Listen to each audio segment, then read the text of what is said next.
What's up, P.A.T.A fam? This video is an interview conducted by a channel called The Real Nathan Daley. Links will be in the description. Go check him out. He does a great job over there. He's a growing channel. It's an ex-police officer, and he's looking for change. Prove All Things is looking for change and improvements to the whole policing business, if you will. So it's a long interview. It was good. That's why it kind of went long as it did. It was a lot of interesting topics, thoughts, and ideas shared here. I would suggest you put this on the background while you're doing something and let it ride. And there's a lot of interesting points from the perspective of an auditor as well as an ex-police officer. And thanks for the support. Please like, comment, and subscribe to both channels. Show us some love. Show us some support. We definitely appreciate it. Enjoy the video. Shalom.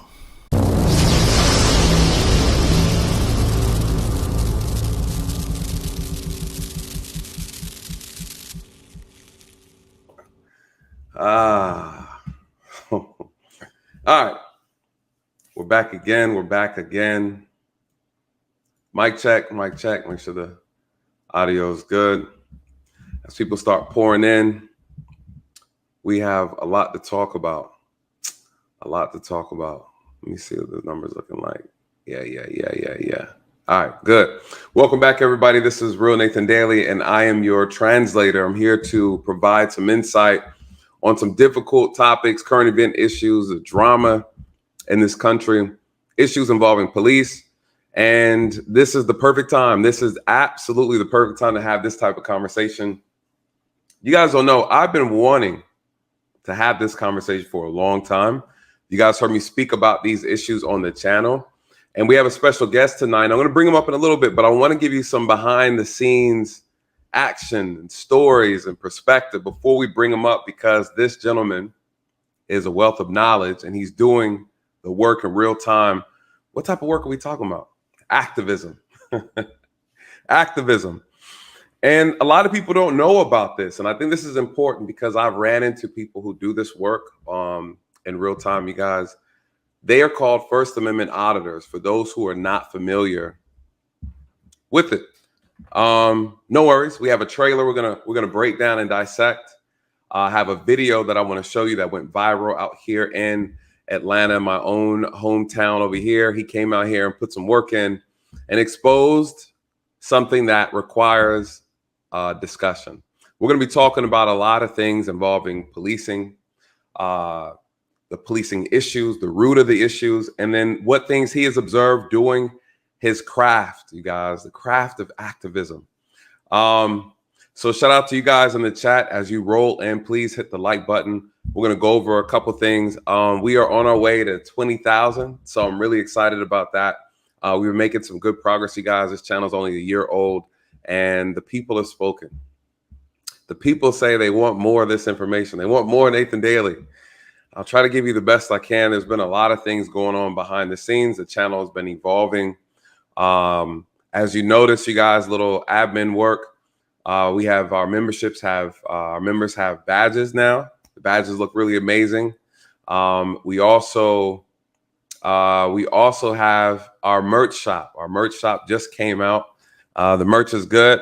I keep my Facts Over Feeling mug right here. You guys, I'm really feeling it. So I plan on putting on the merch, doing a little model session for you guys, and I'll have that stuff for you so you can see the quality. Put everything out that you guys asked for, and then some. We still got some new designs on the way that I want to add to the shop for you guys to check out. So please, at the bottom of this video, you should see the merch section. That's for us. And a lot of this could not have been done without you guys. So thank you for your unwavering support through the good, the bad, and the ugly on this channel. There's been a lot going on. What else? So if you haven't already, please go to the following social media platforms. Please follow me there. Everything is Real Nathan Daley. For those who are unfamiliar, you can go there and just, subscribe, join, because I use Instagram as well, you guys, to kind of send out alerts and notifications to let you know when I'm going live or dropping a very important video. For those who were here last night, great stream. We had a great, amazing guest that came through, Mona Lisa, and she was giving us some behind the scenes look at the courts and the corrections from a probation standpoint. A lot of good information, very passionate. We had a great stream. So she dropped a lot of gems. So where are we? Oftentimes, you guys, I have these conversations about policing, break down body cam footage of officers, and I give you a very neutral perspective and a very nuanced situations that take place. We know officers make mistakes and we know they're not perfect, but unfortunately, this is a type of profession where you need to be as perfect as possible. And I say that for a lot of different reasons. I think it was Chris Rock who said that there's certain jobs you just have to be good at. There's no excuses. No one cares. They don't want to hear it. You guys, policing is one of them. You just can't be good at this job. You have to be great. A lot of people in this profession, they take pride in putting on the uniform and say, yeah, I wore the uniform. I did this, I did that. But if you didn't wear it with any integrity, then it doesn't really matter. It's just a cloth. It's just a piece of cloth with a piece of metal on the side. One of the things that I've come in contact with working with officers, ego, whew. Ego, pride, ignorance. Of course, I've met officers who should have never put the uniform on, people doing the job for the wrong reasons. You guys, the list goes on. But then I met officers who were amazing, who had the right heart, the heart of a servant, humble, respectful, diligent. They moved with integrity. Some people say there's not enough of those. I say there's not enough of those just in society, period. But I think at the end of the day, the people have spoken in reference to what they do and they do not want, what they will and what they will not tolerate. The problem with policing is it's a lot of power. A lot of power that has been handed off to some imbeciles, some complete imbeciles. And nobody is addressing that. It's almost as if we care more about in the profession the quantity over quality. When you have media doing hit pieces on law enforcement, there's truth to be said in some of these hit pieces. At the same time, it has created low morale for the country, low morale within policing. And then now they're forced to go at the bottom of the barrel to find applicants to do the job. And at the end of the day, what is a police officer? At the end of the day, it's deeper than just doing the job. It's way deeper than that. Once you go past the uniform, you go past the vest, there's a regular person in there. I tell people all the time, how do you know what type of officer you have? You don't. You don't know. And there lies the problem. So we're gonna talk about these things. We're gonna talk about a lot of things. We're gonna talk about the vetting, what we have out here, what he has seen out here. We're gonna talk about what he recommends should be good changes. The reason why his voice is so important, you guys, mind you, he's gonna explain to you what he does. But I'm telling you, it was a priority for me to get him to come and speak on this channel, him and others like him who do this work of activism. Because when you're actually doing a particular job and you're actually investing into something, and you're doing research into something, you start to see the truth. You start to see where the real issues lie, right? That's why I feel confident coming over here and having these conversations with you guys. I actually did the job. And I actually did it for the right reasons. and I've seen a lot. So I can come back and explain to you where I notice issues that need to be addressed that are not being addressed. His perspective is going to be insightful. It's going to be insightful. So, get your questions ready. We have some clips. I'm going to play a quick little clip before I bring him up, because I want you guys to see. And listen, some of us have experience with the police, right? And again, when we have these conversations, unfortunately, today is the day to get on police officers. Today is not the day to brag about how good they are or the great things that they do. We know those things to be true. Today is a day we bring some smoke to the profession, because there needs to be times when we are able to criticize and point out and address things that need to be addressed. Today's the day. Some people can't handle that. I can handle it. So we're criticizing the police today, and no better than have a person who audits. Someone who makes sure that our constitutional rights are being followed, they're being respected, and that they're not being trampled upon. You might not like it, but I'm telling you now, the work they do is important. And I think it shows a couple things. It shows how we, the people, have relinquished so much of our rights away. And it also shows how easily we are deceived by not knowing our rights, even the people who are supposed to enforce to protect them. So I'm gonna play this quick clip. This is how I came across him. So I think, and shout out to the brother, I'm gonna bring him up shortly. ProveAllThingsAudits. He's in the back. He'll be coming up shortly, you guys. I have a link to his channel. It's in the description. If you just hit the app button, it'll take you right there. Please go out and check his channel. You will enjoy the content. I'm gonna pull up a clip. This recent clip he did, or incident, was in Sandy Springs, Georgia, right next door to me.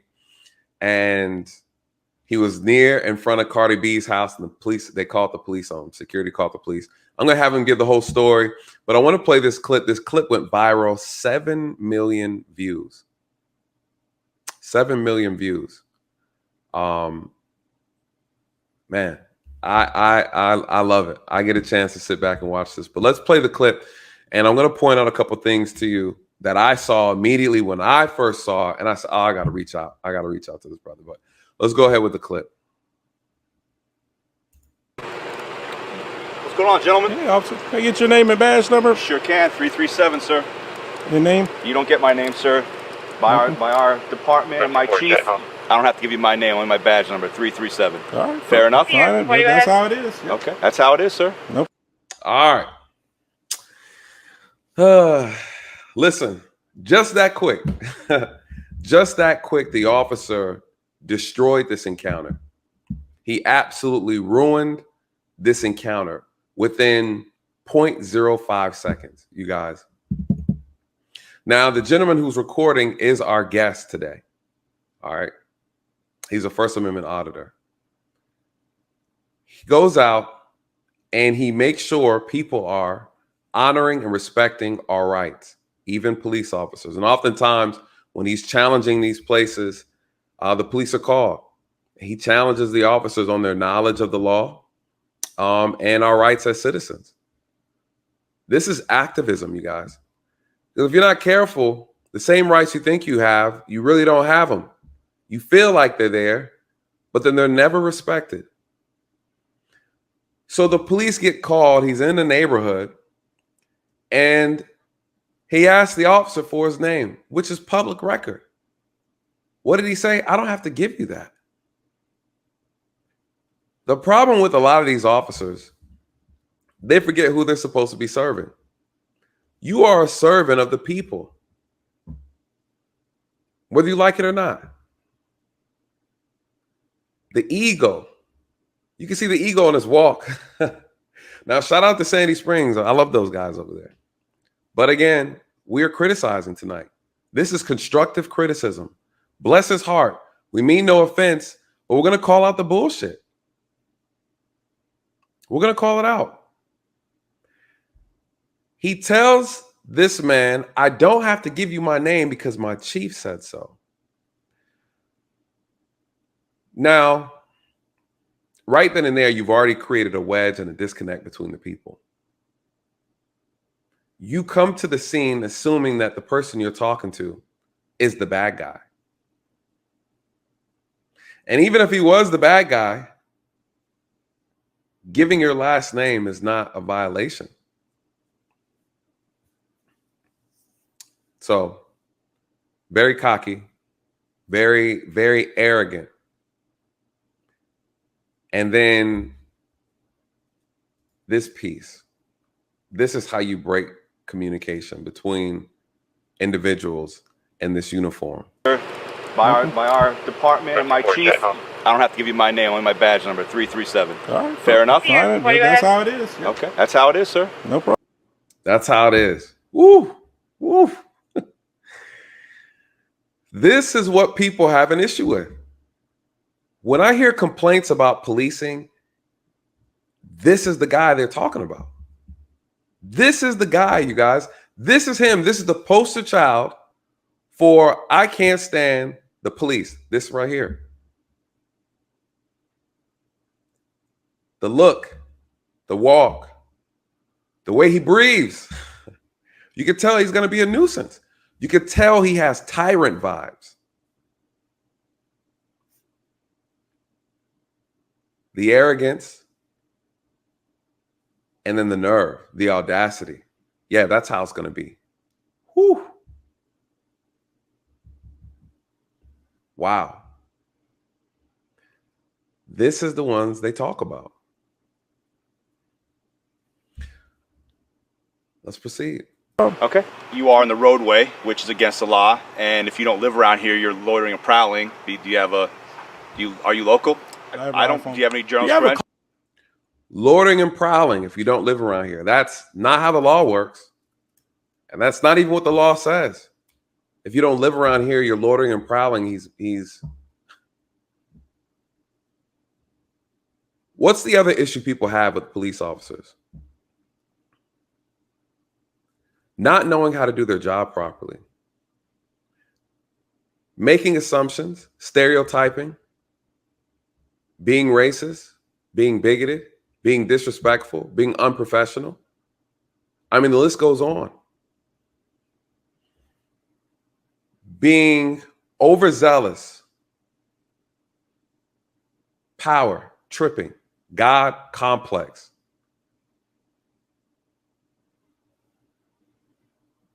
He is saying if you don't live around here, you're loitering and prowling, you guys. That's false.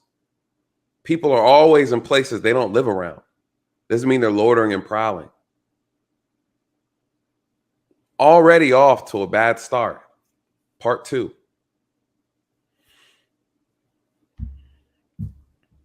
Let's keep going. Hard on you by chance? Do you have any journals credentials? Oh, yeah. Okay.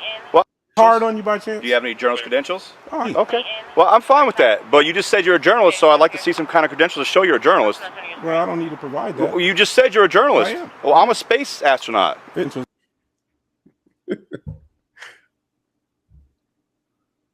The sarcasm.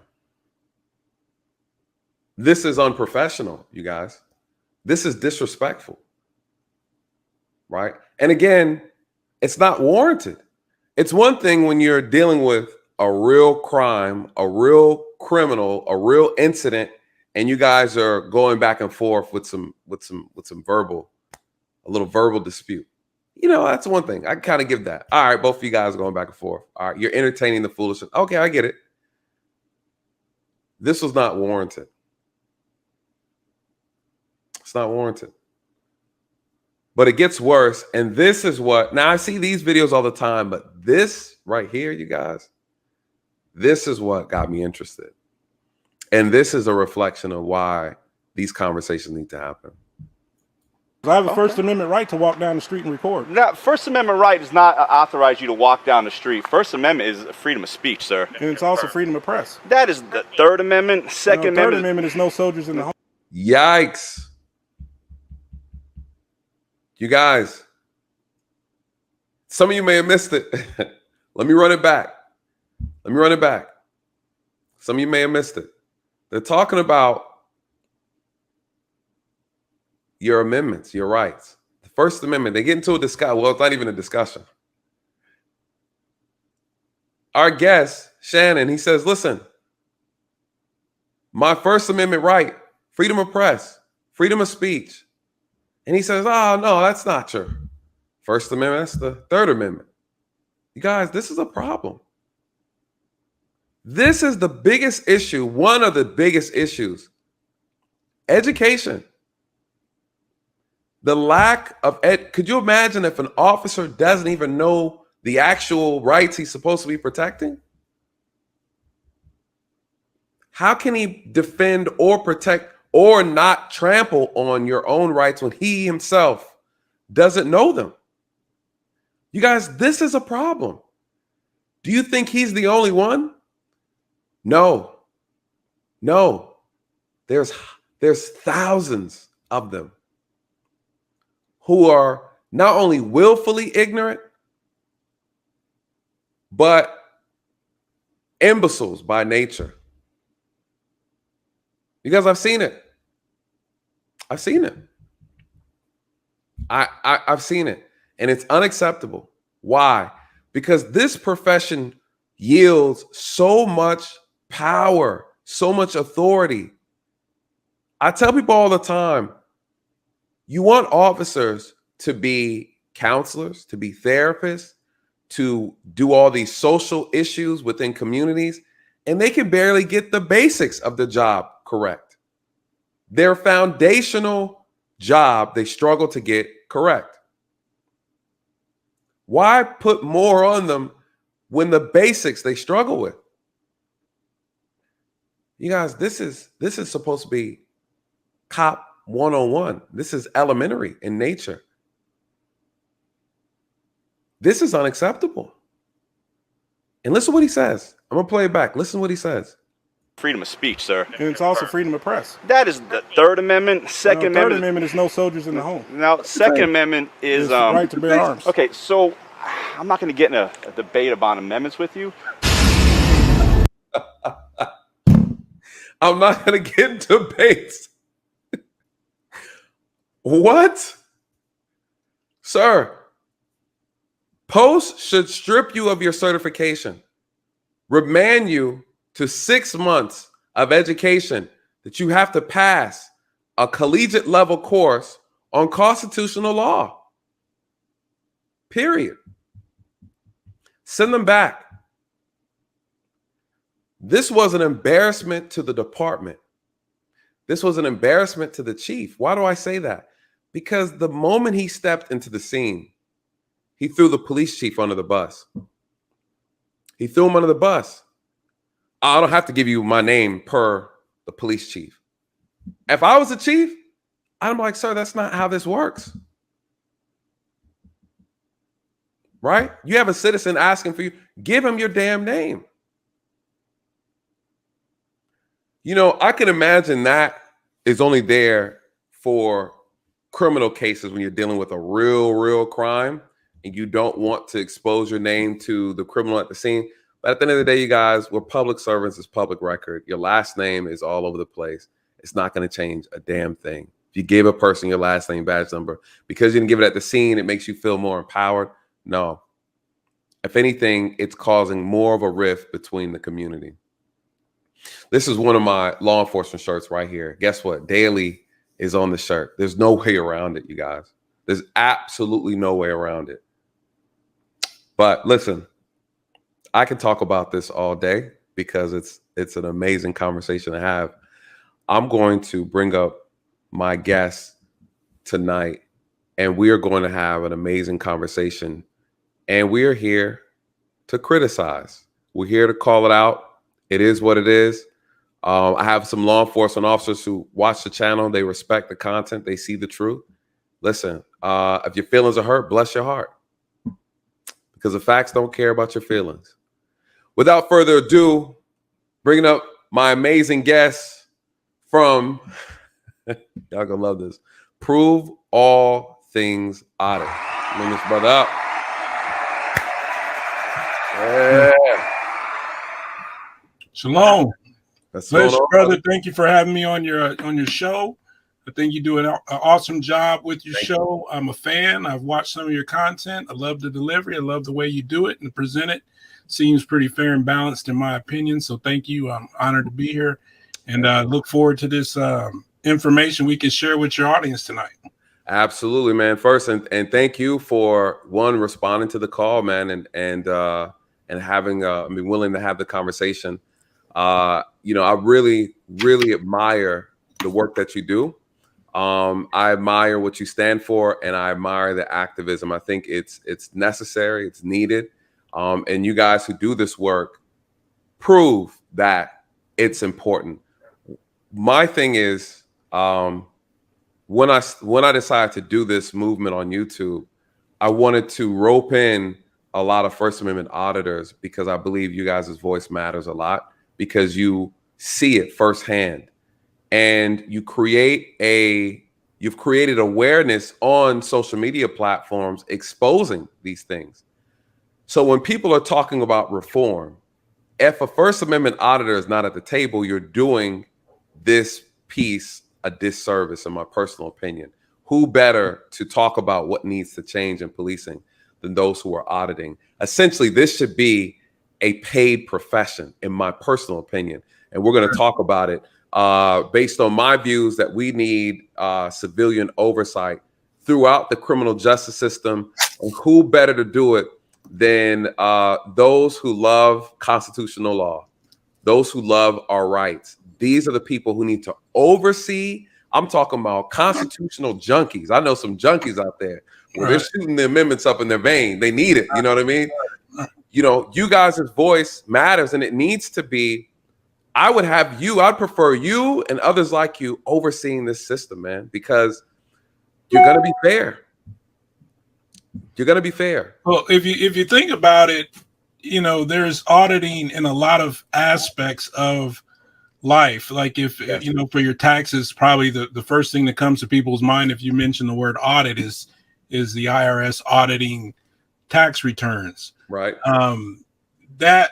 That is a way to keep people honest people honest, so to speak. Yes. So if you look at the policing situation, to my knowledge, there is no agency that goes out and makes sure that the police uphold our constitutional rights. There is no secret, well, not secret, but there is no,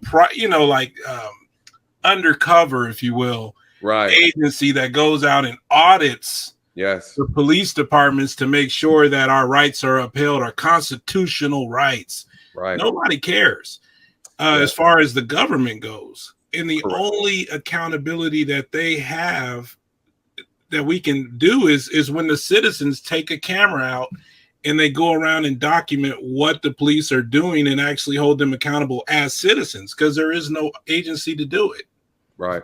There just simply isn't. No, and we rely, I think a lot of citizens end up relying on is the federal government, and they need auditing themselves as well. So we rely on the DOJ, and we think the DOJ is the end all be all when it comes to cases involving civil rights violations.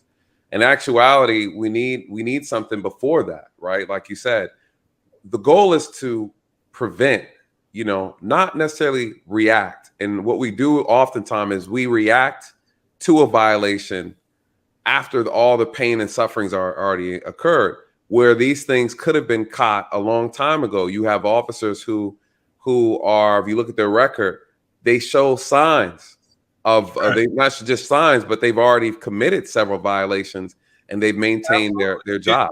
It's lack of accountability. Yeah. Imagine if a police officer pulls you over for speeding and every time he pulled you over just said, slow down and let you go. That was it. Now I get it. There's warnings out there, but let's just imagine every time, every person only was told to slow down. No ticket, no court date, no fine, nothing. Just slow down. We would have a lot more speeders out there.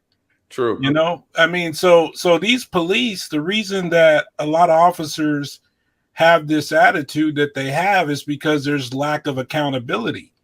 There's qualified immunity all over the place. And even, you know, people just don't understand their rights. They don't understand how they can fight back. A lot of times it falls on deaf ears if they do make a complaint.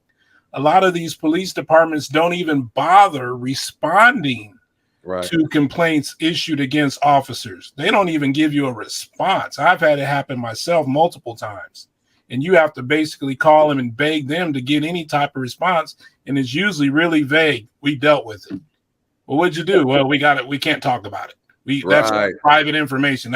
We can't discuss the disciplinary actions, if any, that have been taken. And this type of mentality just leads to a breakdown with citizens. You know, citizens get tired of being, put, just shelved like that and not taken seriously. Yes. This is one of those citizens. Yeah. I mean, it's true. You know, it's true, man. Boy, we're about to have a crazy conversation tonight. Oh, we gonna get into it. I got a lot to whichever direction you want to go. I've been we're going all the directions. Real quick, just something that happened today, real quick. I'm working with an auditor out of Pennsylvania, just to give you an idea of the kind of thing that frustrates me, and it put me kind of in a bad mood today. I'm trying to get records from Hazleton, Pennsylvania, regarding a police officer that attacked an auditor that walked in to get a police report, and he attacked him because he basically was dismissive to the auditor, and the auditor, as the cop was walking away, called him an a-hole, and the cop turned around, came back through the door after he was already leaving, and physically assaulted the auditor. Okay, so I'm trying to get the body cam footage of this incident, and I wanted that as well as any other incidents regarding physical stuff. Guess how much they're trying to charge me to get four body cam recordings at Hazleton, Pennsylvania? Just take a guess. $100. $720. Nah, that's illegal. And they said that underneath the statute, the guy wrote it to me, they can charge a reasonable fee. That's not, but that's what he's calling reasonable. $720 for four body cam videos. That's what they want. No, that's illegal. That's against the law. I mean, because again, it does say reasonable fee. You know, they look at that. For those who don't know, this information is public record. So when you go and you want to request an officer's profile, like say you want to check me out and you want to see what type of stuff I did, you go to my police department, you say, hey, I'm requesting an open records request by law. This is your right to do so. Right. You go in there, you file the paperwork, and guess what? There's a fee for it. And the fee has to be reasonable. So you might pull documents, say there's 40 pages of my police profile at the police department. Well, what's a reasonable fee? It's going to be maybe 5 cents per copy. Even that sounds like a lot, but 5 cents per page, because basically they are printing these documents for you to have. So they're incurring a fee, and then that fee, they're probably incorporating the labor fee because this is outside the school. So whatever, okay, that's cool. 5 cents per copy. That's what they charge you. You walk away, you pay maybe $4, $5. Sometimes I've paid up to $10 getting public records. That's reasonable. $700 for video? Nah, no, absolutely not. On a flash drive that costs $10. Yeah, you know, so the most it should probably cost is $30, and that's for the hardware needed to put the actual body cam video footage on. It might range maybe 3 to 4 or 5 gigabytes at best. They get one maybe 50 gigabyte flash drive. You put all the videos on there. You upcharge me for and you keep it moving. No, that's ridiculous. And you can go to court for that and knock them over the head. That's a lawsuit. These are the tactics that they employ, though. I mean, they're making it what I would call cost prohibitive. You know, you can get, you know, they want to comply with what they call the Sunshine Act. You can get the records, but they, you know, $1 million each one. You know, but they're open. They're available. Yeah, they're available. Just $1 million each record. I mean, I actually already filed a complaint with the overseeing board of that today, and I want to fight that. And I'm waiting for a response from the right to know officer out of Hazleton, Pennsylvania. But I'm just showing you the kind of annoying things that happen when people try to hold the government accountable, because it all boils down to accountability. Why else would you want body cam footage of any officer? It's because you want to hold them accountable in some way.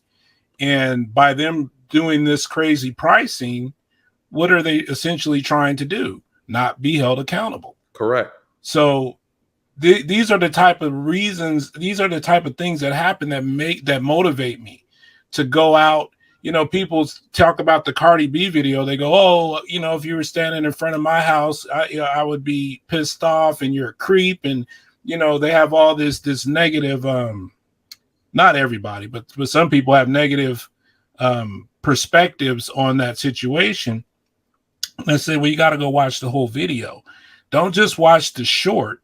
Go watch the entire video for context. Mm-hmm. It's just like reading the word. You gotta read in context. If you pick out little snippets, man, you can get jacked up. You can make things look totally wrong and screwed up. Right. You have to read it in context. So just like that video, you got to watch it in context, and you got to see why I went. Did I go there because I'm fascinated with Cardi B and Offset? No, I don't care about either one of them. I went there because somebody told me that they have an aggressive security force that will come out and approach you on the street. Yep. And tell you to get off the street and beat it. And I said, well, that can't on a public street. They said, yeah, public street. I said, well, we're going to prove all things. And that's why I went there. And that's the whole purpose and the gist behind that video. It wasn't to harass anybody. It was to prove a point. It was that you should be able to walk down a public street anytime you want, take a picture of anything you want without armed men coming up threatening you.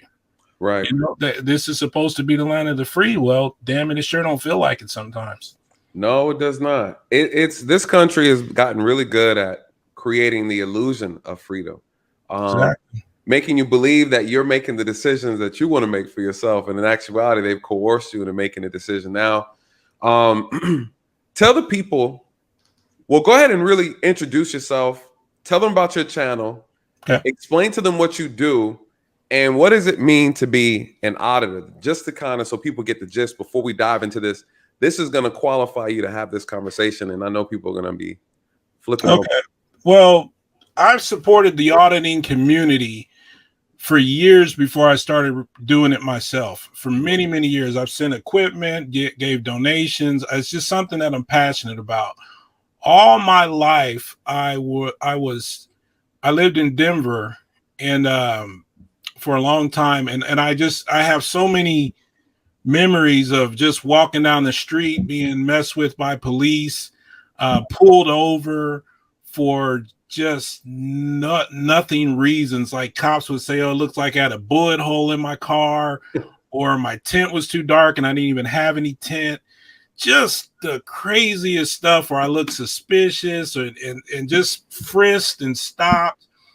And that kept going through my later years in life, where I would, not as bad as when you're younger, but still being targeted. It just at some point you get fed up. And I remember I told myself, hey, one day I'll have the means to fight back. This is way before the internet existed, before any of this stuff that's auditing channels and everything. I said, if I have the opportunity to make a difference and somehow reach back to the people that are young, like I was at that time, and give them, sorry about my camera, I should turn that. Oh, you good. But anyway, if I could reach back and give them some knowledge and help them prevent this stuff from happening to them, I would do it. So then I decided to finally do my own channel. And for those that aren't quite clear on what First Amendment auditing is all about, the First Amendment has 5 elements to it that are important that most cops couldn't even tell you if you asked them. But the one that I focus on the most is the freedom of press. And that's where I basically go around the places that I should be allowed to take a picture or video, and to make sure that I'm respected if I do that without being harassed. If you watch the Sandy Springs video, you'll clearly see the police use multiple tactics in order to scare me out of my rights. So in reality, the police should come there, see that I'm not breaking the law, I'm on a public street. And in reality, they should tell the people that called, sorry, but this guy is not doing anything illegal. Just let him be. But that's not how it goes down. Is if you watch the video, you'll see they tried to accuse me of stalking, harassment, loitering and prowling, blocking traffic in the street, all these different tactics, which is the reason I do this, is because it shows how the police will use intimidation, they will use coercion and lies to stomp on your rights. And it took me literally standing up for my rights and telling them, no, I know that's not, you can't do that. You can't. Another guy said, you need a film permit. You know, when's the last time he pulled somebody over for taking a picture with their camera and told them they need a film permit? But he was just seeing what would stick. You know, he was just what can I say to this guy to get him out of here, to scare him? I want to scare him out of here because we don't like him recording around this celebrity's house. And I expose that. I show that clearly on my channel. So that's why I do what I do, is because of my past experiences with police abusing their power against me. We don't want to start talking those stories because you don't have enough time. I mean, we'd be here till tomorrow, but I've had enough of them to make me passionate about doing this. That's what's up. Nah, well said, well said. Let me give before we dive into that, let me give a special shout out to this brother here.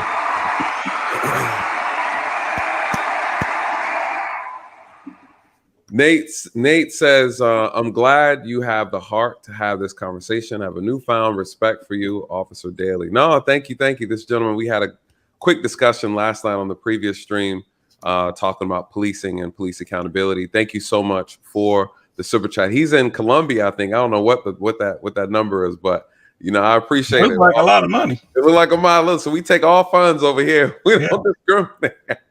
We don't discriminate on the currency. No. No, it's probably not that much, but you know, currencies go. Either way it goes, it's about the heart, man. There you go. I appreciate you sending this. You know, no one ever likes to talk about what police do wrong. We always want to talk about the good things that they do. Like anything, there needs to be an examination. There needs to be oversight. I'm going to just dive into it. Based on your experience, what are and we're going to talk about qualified immunity. We're not going to hit that one yet. That's a good one. All right. A lot of people always asking about qualified immunity. That's one I think we're going to have a good debate on. I want to get your thoughts on that. But what are the top issues that you see in policing that absolutely need to be addressed, that you don't often hear people talk about? Well, kind of what you tapped on earlier, just the beginning of a big iceberg is just the fundamentals of knowing citizens' rights. Yeah. It just shows you how much of a spectacle. I mean, it's almost like it's a joke, like it's an episode of some kind of prank or something, the way that cops go up there and they swear the oath and they go through the motions, and it's just like a formality. Most police don't understand what your rights are. And I get it. People kind of, you know, may think well, does it really matter? It's more like just a little formality. You know, they parrot back what's told to them, and they never have to actually memorize it. And it seems almost like, oh, that's 1776. It's outdated. It's kind of, you know, but it does matter. For example, like recording in public. If you have an officer who doesn't understand that you have a right to do that, and he shows up because somebody called on you and they're uncomfortable being on camera, if he doesn't understand that you have a right to be there, his reaction and conduct is going to not necessarily be in your favor. True. And so it's important that police at the very beginning understand what it means to have free speech, freedom of religion, freedom of press, freedom of assembly, right to petition your government. They need to understand what that really means in actual application, not just obscure words written on a piece of paper a couple hundred years ago. They need to understand what it means today, in this year, right now, in the present. What does freedom of press look like? What does freedom of speech look like? Can we charge them with disorderly conduct if it's freedom of speech? Where do we draw the line at? Yeah. And that's kind of like the first building block. And then once you get those building blocks established, then it will quickly line up other things. But if police are allowed to run carte blanche and just do whatever, I mean, you're going to get chaos. Yes. That's exactly what we're having now with a lot of the police. I'm not anti-police whatsoever at all. I think we need police, good police. I'm all for it. We need police, and thank you for the good officers out there. We're not an anti-police organization of any type. I give good police props. The problem is there's very few of them to give props to. There's so many of them that are out there trained to go for blood, so to speak. Yes. You know, there's civil asset forfeiture, which is a whole nother can of worms that's still going on, that's not been abolished, even though they tried to kind of quell it. There's some cities and municipalities still going full bore, taking people's assets from them without justice, which is also a violation of the Constitution. You know, you're not supposed to be able to take people's property without their day in court, so to speak. Right. And it's happening right and left all over this country in different places. It's sickening. Yeah. It's easier to abuse the rights of a criminal than it is a citizen that hasn't committed a crime. And I think that's one of the problems with policing. You see officers and even the system feel more confident when a person has violated the law to then almost trample on their rights even further. It's almost like it's kind of like it gives you an excuse to do so. I've seen things like that transpire where people feel like there's justification in violating a person's constitutional rights simply because they committed an act of a crime. But then doing things like that blur the lines, and it makes us no different than the people we're supposed to be protecting, right? So my thing is, I've had a couple encounters with First Amendment auditors. Never had any issues with them. I have issues with those who, there's a difference. And I think like anything, you have some people who they're not really there for the right reasons, auditing purposes. They're there to agitate an officer. And even though the things they're saying is right, they use a lot of their cursing. I know those auditors very well. Yeah. I think there's the type of auditors who are trying to make sure the rights are being followed properly.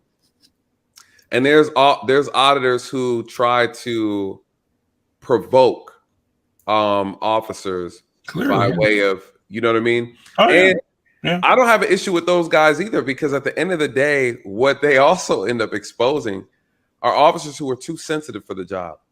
Officers who, and I don't agree with those methods, but I'm saying this also comes back to training, where because someone is refusing to ID themselves because they didn't commit a crime, you now take it personal and now want to be aggressive.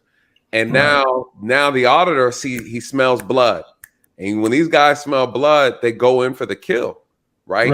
And they're calling you all kind of names and things like that. And there are some officers who spaz out, end up grabbing them and doing things like that. And obviously you touch me, you prevent me from going to and from, you just violated, you committed a crime against my person. You violated my Fourth Amendment right. And then boom, they got them. It's like a snare trap. So you do have guys who go, they make good money. They're very good at this. But to me, I like the exposure because it shows that we have an issue with officers out here who are unable to discipline their emotions. They have no self-control over their emotions. And when you have an officer who has no self-control over their emotions, what you tend to have is an officer who will abuse his power or will enforce the law through his feelings, right? It happens. And that's the problem that I see. I also see with you guys unprofessional officers, just like we played in the video in Sandy Springs. When did you know that officer was going to be a problem? Walk us. When he got out of the car. Yep. What was it about his energy that you know? Well, I mean, you saw the nature, the lack of eye contact, the way he walked past me. Yeah. And kind of, had this attitude. I mean, it's very smug. Yeah. You can tell he's just probably the cockiest officer I've seen. He wasn't the worst officer I've seen, but he was extremely arrogant and cocky. Yep. And as soon as he got out of the car and he just had that, that walk, 10 feet tall and bulletproof walk. Right. And I mean, I'm not saying that's the smoking gun that he's a horrible cop. I mean, no. I looked into his record and everything, at least for the last couple of years, because he came from another department. He's not a bad guy, but he definitely was a little uneducated. They did kind of pick it up as far as their professionalism once they realized what was going on. Some officers go the other direction, and they dig themselves a deeper hole. Yes. And then some officers have enough sense to go, oh shit, let's back up here. Let's throttle back off of this guy. Like when I left there, they didn't follow me, but I've had some officers follow me. And they just stoke that fire. They just keep it going because they don't know when to back off. And they don't realize, you're playing with somebody who's going to expose everything that you do. You probably should just leave me alone if I haven't broken a law. Sometimes I tell officers all the time, sometimes it's okay to just apologize. Oh, yeah. Sometimes I've been in situations where I was wrong. And I'm like, oh, man, I'm sorry. Listen, no disrespect. I apologize. Here's information. And it's a big man to do that. Oh, I mean, when you're doing it for the right reasons. When you're wrong, you're wrong. That ego does not like that. And most officers, I've seen them actively defend points that are indefensible. And they know they just fight it out. It's such as like somebody getting an ID from somebody. Yes. Especially a passenger. Yes. There's so many officers that want it so bad because we know how the game goes because you want that prize. Yeah. You're trained to get that prize. You want that felony warrant. You want that drug bust. Yeah. You want something to bring back to the department. The table. Yeah. And so you can't get that without running names. Yeah. So you want to run all the names you can. You get a car full of people, man. It's all about how we got 5 people in here. We want 5 ID. Yes, sir. Yes, sir. Let's tell the truth. Even though they have no legal right to those, you got the legal right to the first ID of the driver, of course, if they committed a traffic infraction. Correct. Now, if we're talking about an attempted bank robbery, then you have the right to everybody's ID because they're all in cahoots. Correct. But if you just have tail light out, you don't have the right to demand. You can ask, of course, but you cannot demand the ID of the other passengers of the vehicle. There's so many officers that violate that on a daily, and they'll ask about it, and they'll coerce, and what do you got to hide? Well, step out of the car, and they start intimidating and scaring the person in the car who's never done anything wrong. No violation, and because they want that ID so bad. Yeah. And that's the problem that we have is it's like a cognitive dissonance where you have the police on one hand that are sworn to uphold your rights, but they are incentivized to violate your rights. If you think about it, that's exactly what happens. So if they have to trample on your Fourth Amendment right to get your ID, then a lot of officers will do that, even though they're sworn to uphold your rights. But you have a Fourth Amendment right to be secure in your papers and affects your identity and everything if you're not suspected of a crime. So in a way, why would an officer even ask? If you think about it, why even ask for my ID if I haven't done anything wrong? If I'm just a passenger in a car with the taillight out, why are you asking? You get what I mean? No, but it's not illegal to ask. We get it. I know it. But it still just kind of shows how that slope starts to get a little slippery because they're incentivized to get that warrant or that, whatever. Yeah, and you're absolutely correct. And I always say it's one of those things where it's like the "I fear for my life" quote. Like that is a universal quote to justify all things. It's like telling a child or letting a child know that if you cry, then you get whatever you want. Right. And what ends up happening, that child will, even when they're not really crying, they'll cry because they want to get that end result. Right. This is the problem that I see with policing. And this is why it's hard to legitimately take why the words of officers now have gone untrusted, because now they will use certain language.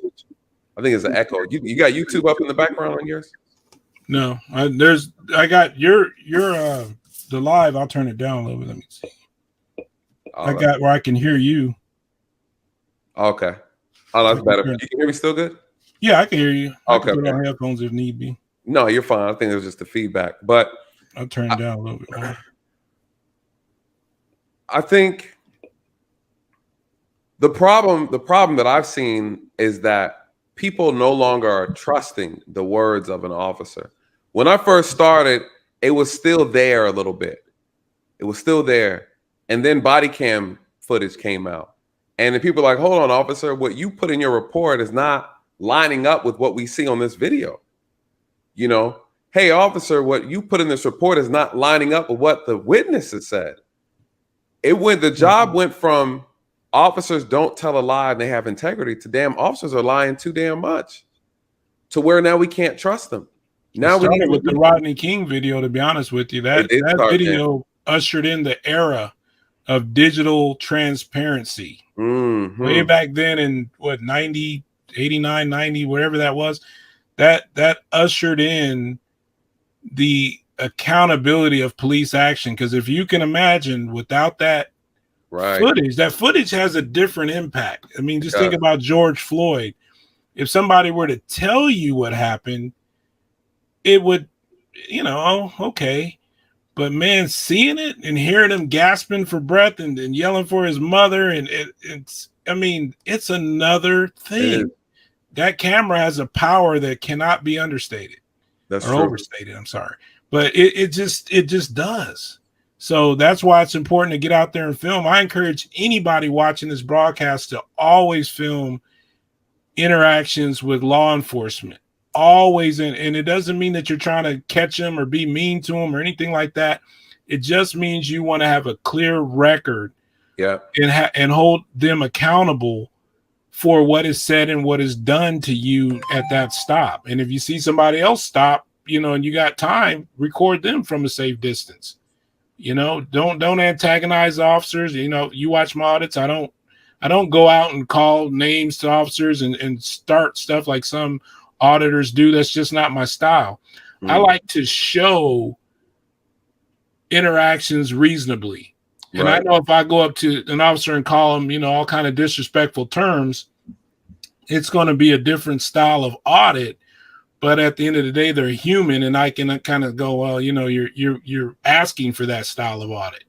Right. I think it's a better audit for my style when I'm calm and respectful, but assertive on my rights. Yes, absolutely. And I just show, hey, as a decent human being that's peacefully exercising his rights, how am I treated? Correct. That's my style. Yes. And I'm not knocking other auditors that are more aggressive. I'm just saying that's not me. I think it makes for a better audit doing it the way I do it. I agree. And let me say why I agree with that concept is because when you are doing everything you're supposed to do correctly, it's easier to expose where the real and who the real problem is. Agree. When you come out here and you try to insult or push boundaries, or you make a scene unsafe for an officer, because even if you mean well, you can make a scene unsafe just from your presence being too close. Now, you then give the officer leverage to now come and address you in a way that you don't want to be addressed. Because officers, we have the power of articulation. And if I can put 2 + 2 together, then the law is going to be on my side as an officer.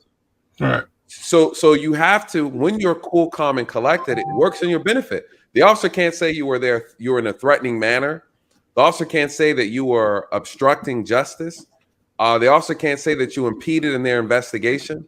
The officer can't say that your boisterous or your irate behavior made him feel unsafe, and therefore he had to come and detain you. Because see, all these languages, some officers are very good with words. We can be word wizards. I know I'm a good word wizard.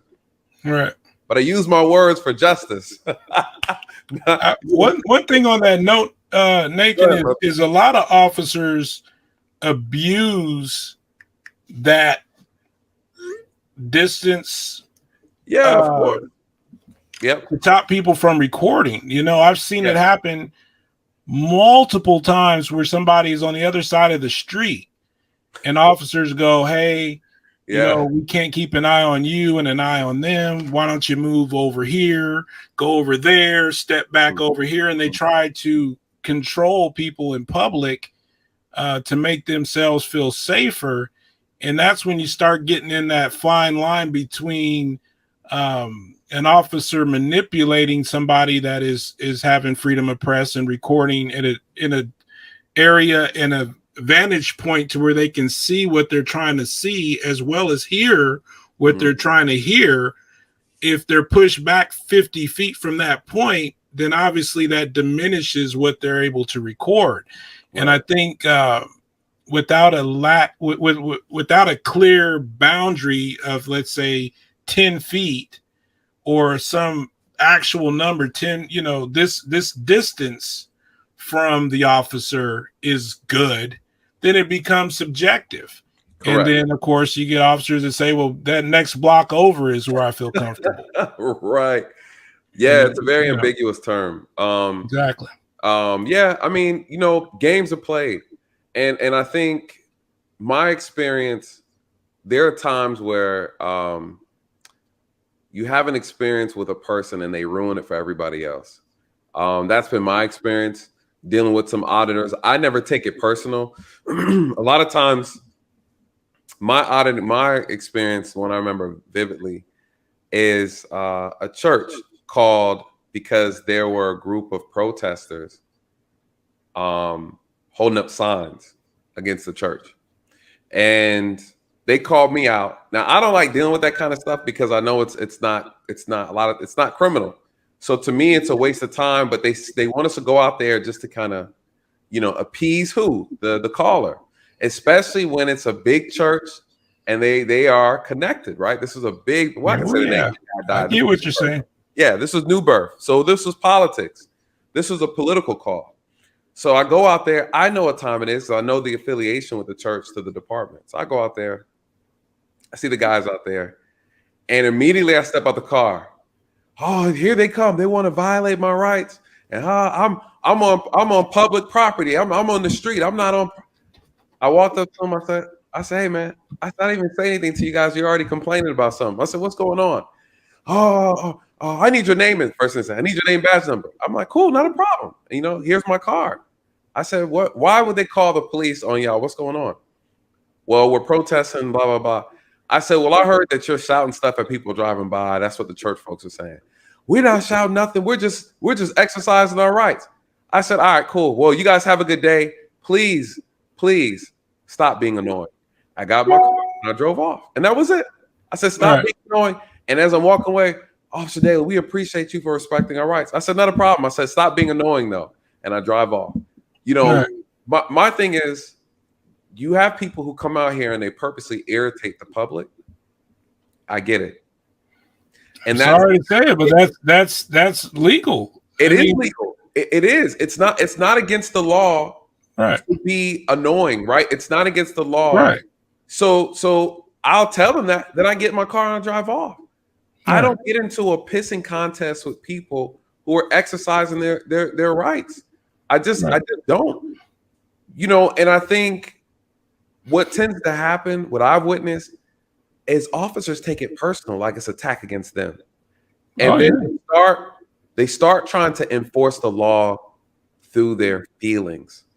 And you know, let me tell you a good example of that is when there's an accident. When there's a car accident and somebody's injured, you will see that very point that you just made come out in spades. Officers will defend the scene if there's somebody that's hurt. You know, like, you know, y'all forbid it's like a child or something. Yeah. And somebody comes along with the camera. Oh man. You know, even though it's legal, you'll have officers just, you know, basically want to body slam the person that's recording because they hate it so much personally, you know? I don't know where that came from. I started policing before we had body cameras. And I remember when they first started talking about doing it, I wasn't excited about it.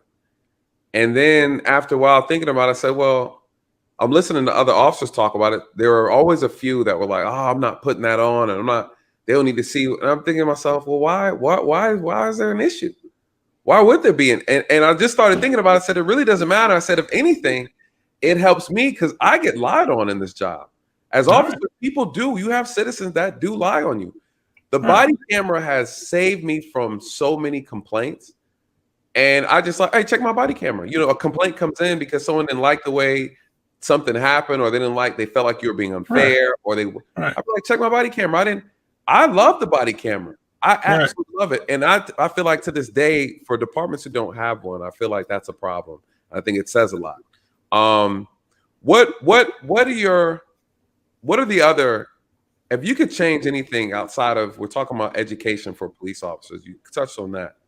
What's another issue that you've experienced that you feel like needs to be corrected in this profession of policing that you've witnessed?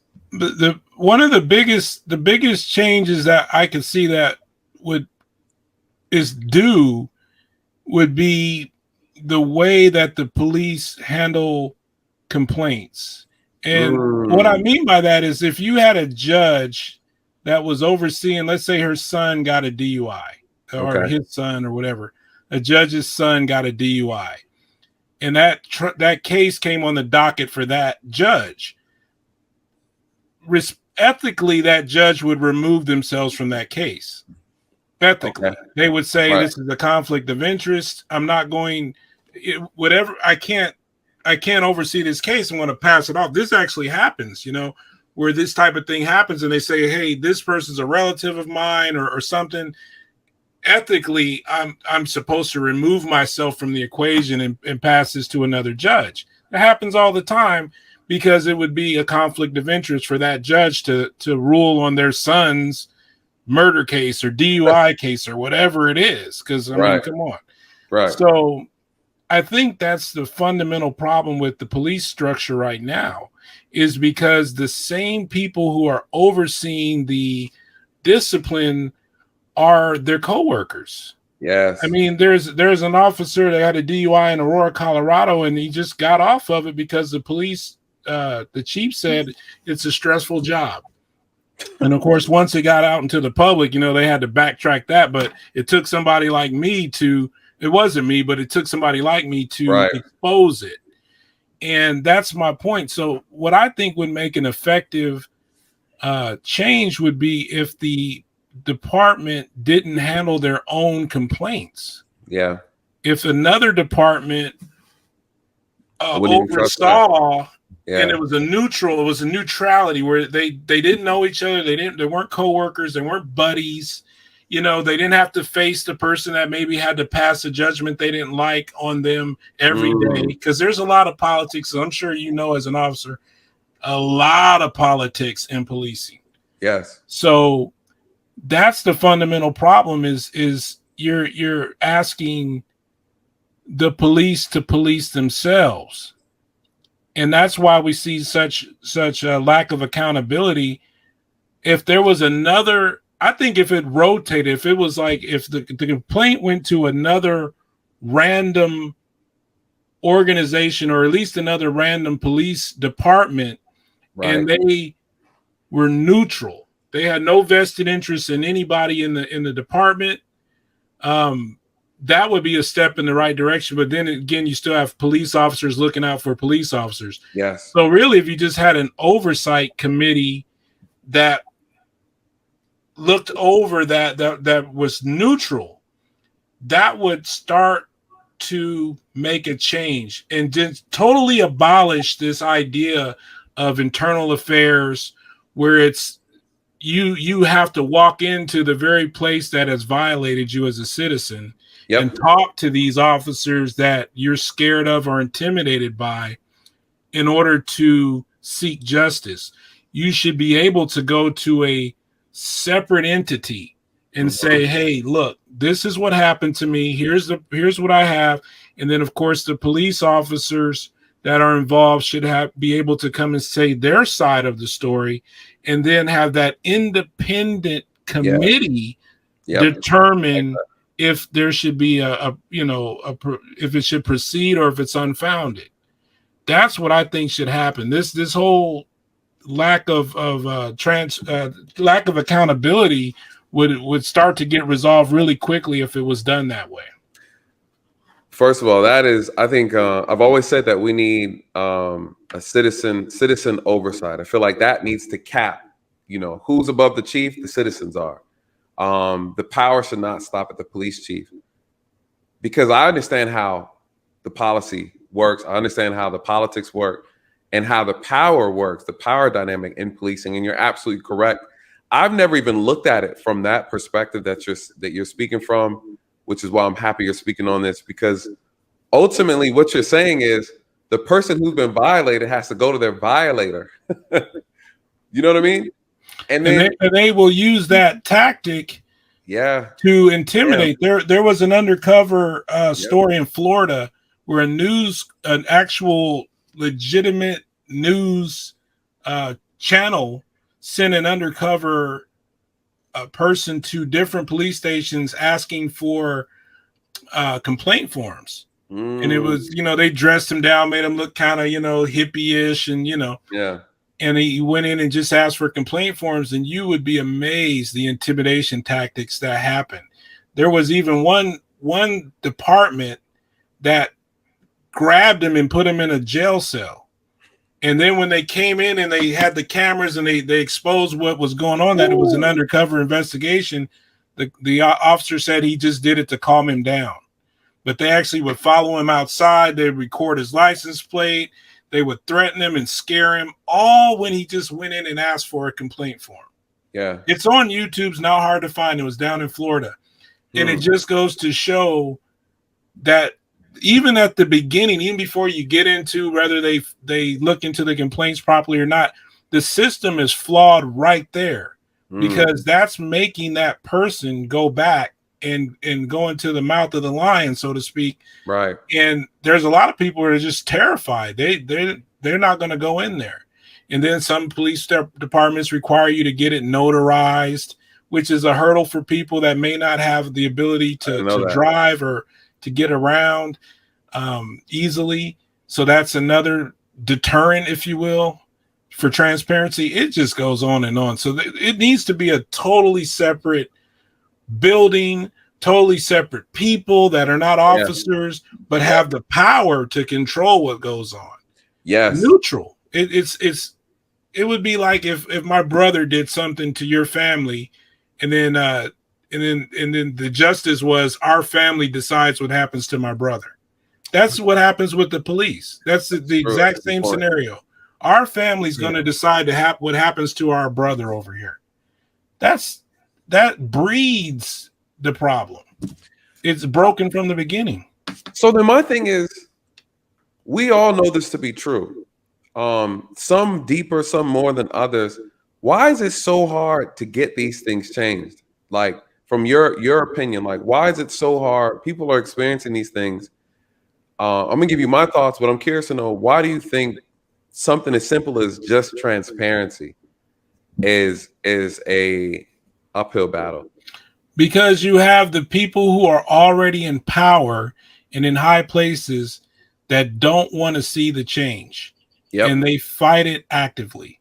Yep. That's why, because they're already in that position.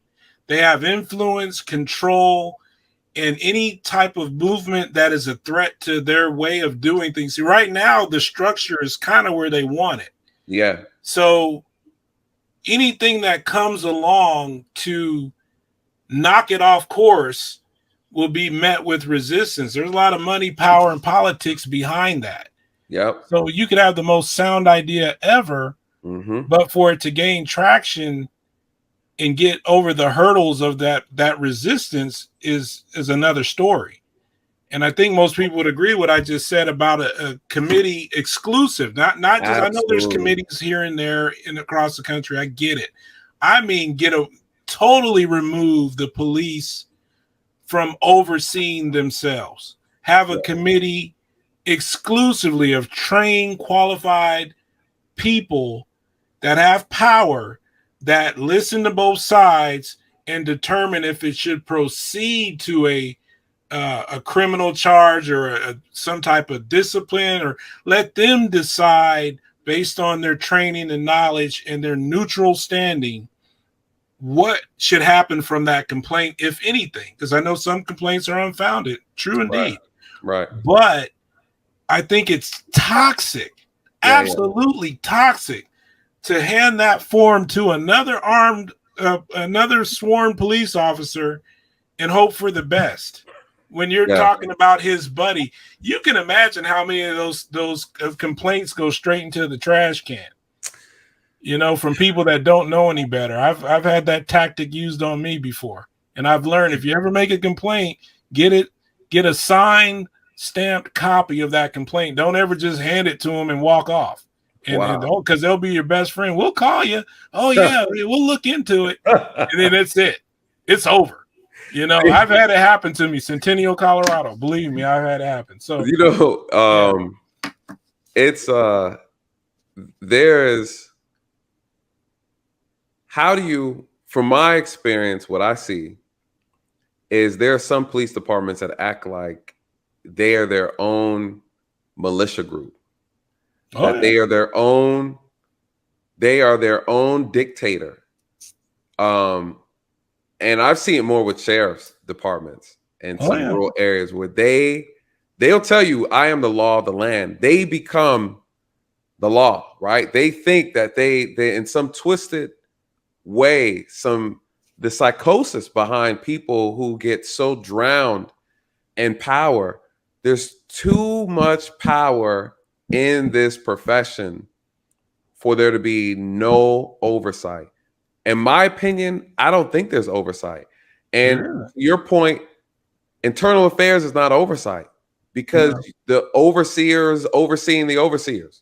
So you're keeping everything in house, and we're hoping that you do your job properly, that you hold people accountable. I think, unfortunately, gone are the days where we can blindly trust the police. Down south is extremely bad. I had some auditors tell me straight up, avoid Louisiana and I think they said Arkansas, if I remember right. But you know, there's some state. I mean, I've seen it. If you just watch enough of these videos, you'll pick it up real quick, especially down south. So just imagine if you've gotten away with that for decades. So long. Yep. And you have people that don't know their rights, They don't know. They don't know. They literally believe the sheriff is the law. Yeah. Whatever the sheriff says is the So, law. Yep. I used to think that police can speed on non-emergency call. Like they can just drive however they want. They can just do whatever they want. They don't have to wear a seatbelt. They can talk on their phone.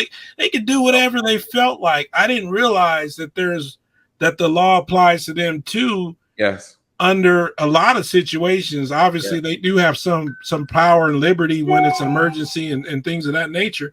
But I think a lot of people don't understand what the scope of the police power is. Like if these videos are helping expose that, because a lot of people didn't know, hey, if you ask for my ID, I don't have to give it to you. Or if you ask for consent to search my car, I can say no. I don't have to be scared into saying yes. And that's a big deal. But man, these sheriffs that you're talking about, and these rogue police departments, the reason they've gotten to be that way is because of years of lack of accountability. Yep. It has a compounding factor. So their predecessor got away with it, and their predecessor got away with it, and it just becomes this culture. Yeah, culture. Exactly. Mm-hmm. And that's what you see when you have these sheriffs and stuff that you can say, hey, I have the First Amendment right to do this, and they straight up tell you, I don't care. Yeah, not in my county. Yeah, not in my county. Not in my county.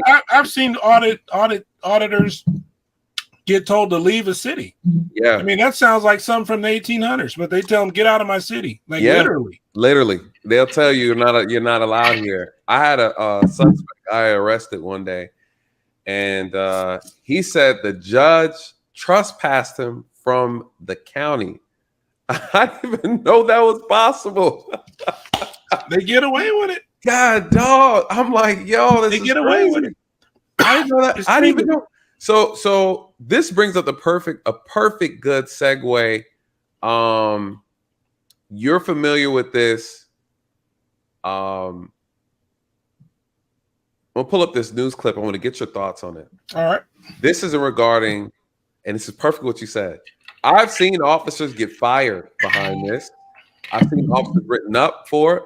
I myself have been written up for this. Listen, you guys, I don't mind keeping it real. My business is personal, right? My thing is all my acts at the job are public record. I don't need to lie, pretend. Listen, I've been written up for this. And I'm gonna tell you what I've been written up for. Y'all gonna be like, you guys, outside of that, I was an amazing cop. So you don't have to worry about it. You're not gonna find nothing too crazy in there besides me going the extra mile. But let me show you this. And I want to get your thoughts. All right. On this right here. Pull up. Okay. All right. For those who have not seen this, this interaction has gone viral. All right. This is in Florida. Talking about the sheriffs now. Florida is a very unique state when it comes to police. We talk about there's this territorial thing that goes on with police officers. We have it here in Georgia as well. I can imagine it's the same across this country.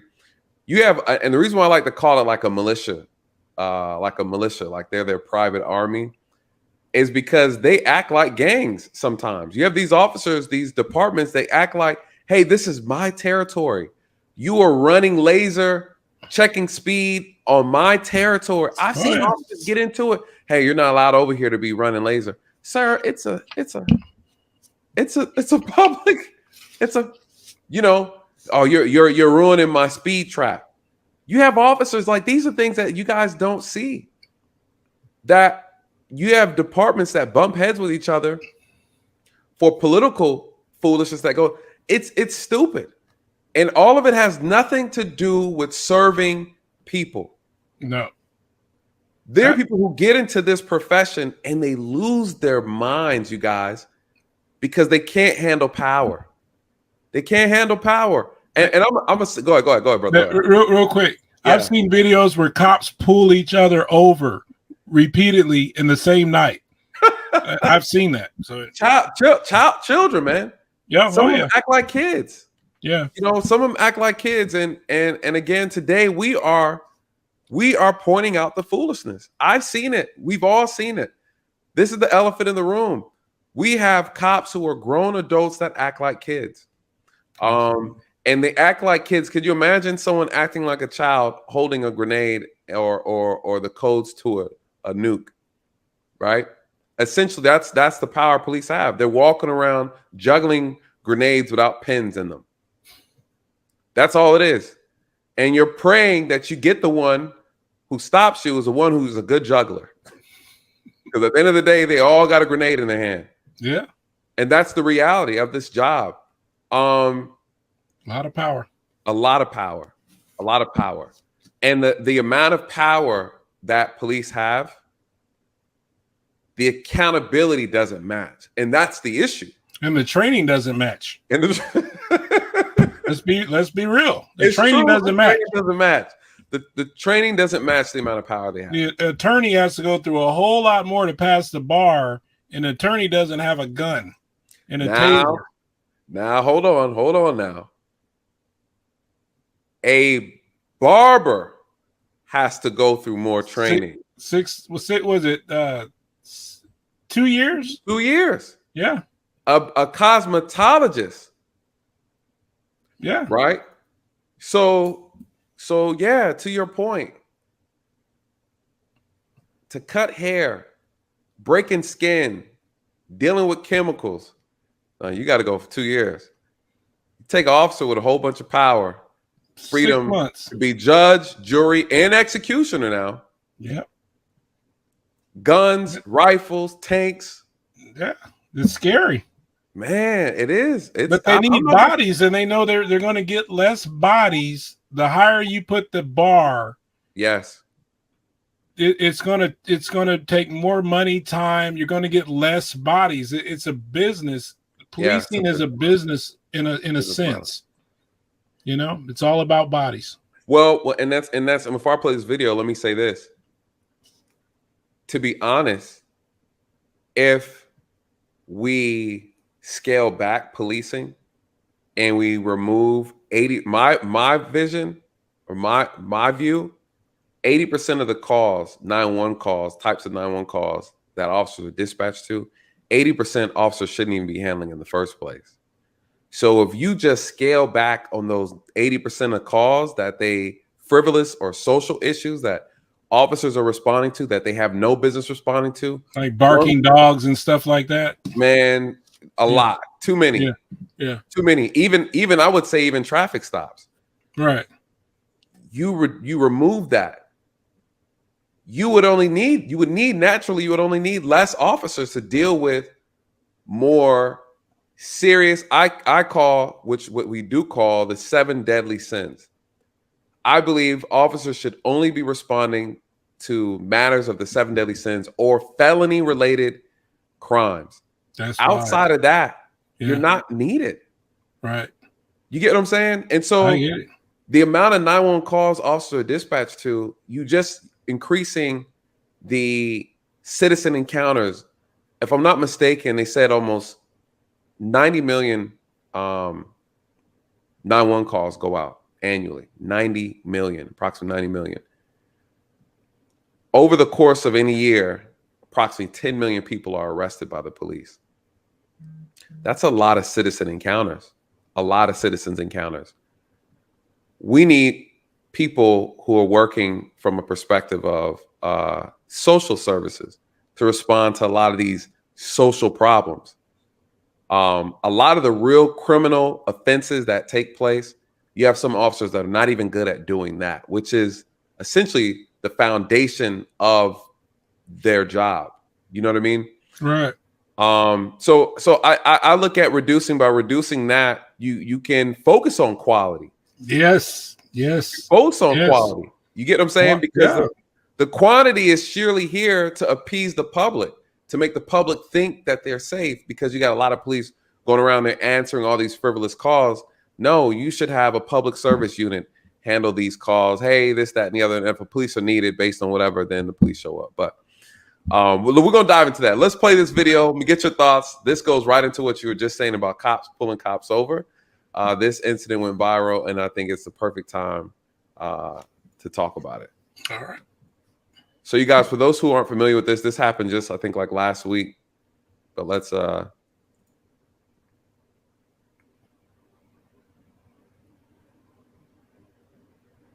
Seminole County Sheriff's Office. The audio should kick in a little bit. So the officer's driving, and he pulls this gentleman over, another police officer, for speeding. I think this is just the dash cam, so we're not going to get any audio until they get out of the vehicle. Oh, well, there we go. So obviously, if you guys missed it, the officer already flew past him. I don't even know if but the fact that he's trying to catch him, let me just go back so you could see. Like this video is running slow. I should have pulled the now the internet want to act up. This is how YouTube does me when I'm be calling out the video. This how it goes.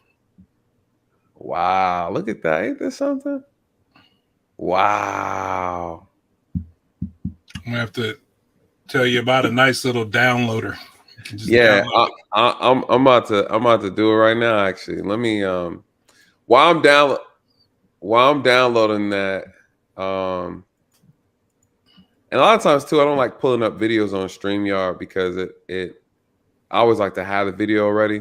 So let me. I think because it's trying to pull internet data. You know how that works. Bandwidth. The bandwidth stuff.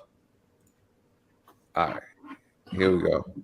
Let's see if it works. If not, I'm gonna download. You really sign your name like that? That's gorgeous. If you do, I'm just saying. You like that? I appreciate that, bro. I appreciate that. You really do that?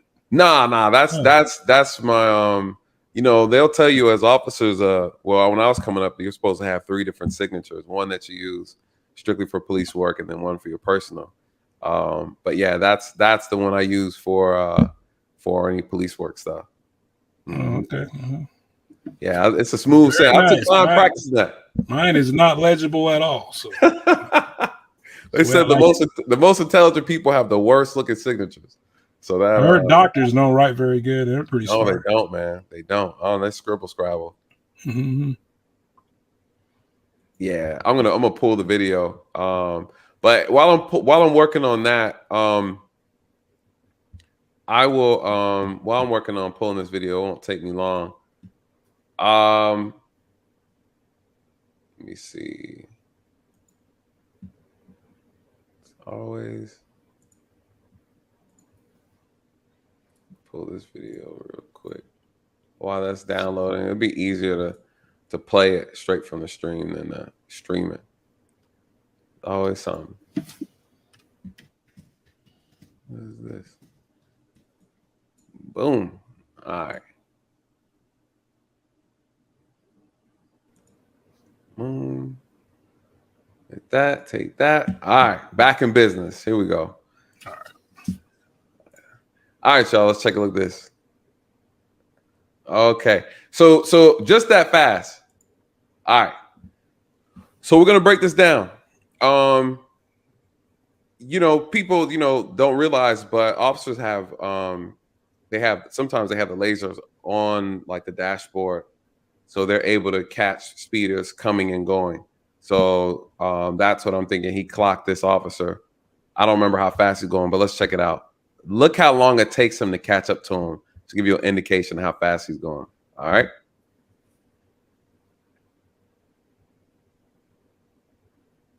Woo! Can't even feel. He's booking it. Dang. He's booking it. And you guys, listen, I've been written up for speeding. And you know what we had at our department? My department was so big on accountability. We had a chip inside of our car's computer. And if you went over a certain speed limit, 80, I think it was 80 miles an hour, it would trigger an alarm and send an email to a lieutenant. He's the guy that. Wow. And the lieutenant will call you in the office, say, "Hey, on this day and this time, he does an audit every so often." And they'll question you about it. And I got questioned before. Didn't realize, going so fast, didn't even realize I was on the interstate. And I tripped the 80. I tripped the alarm, and they pulled me in the office. I got written up for it. Dang. Pull over. This is crazy. You going to pull over? Please say a command. Pull over.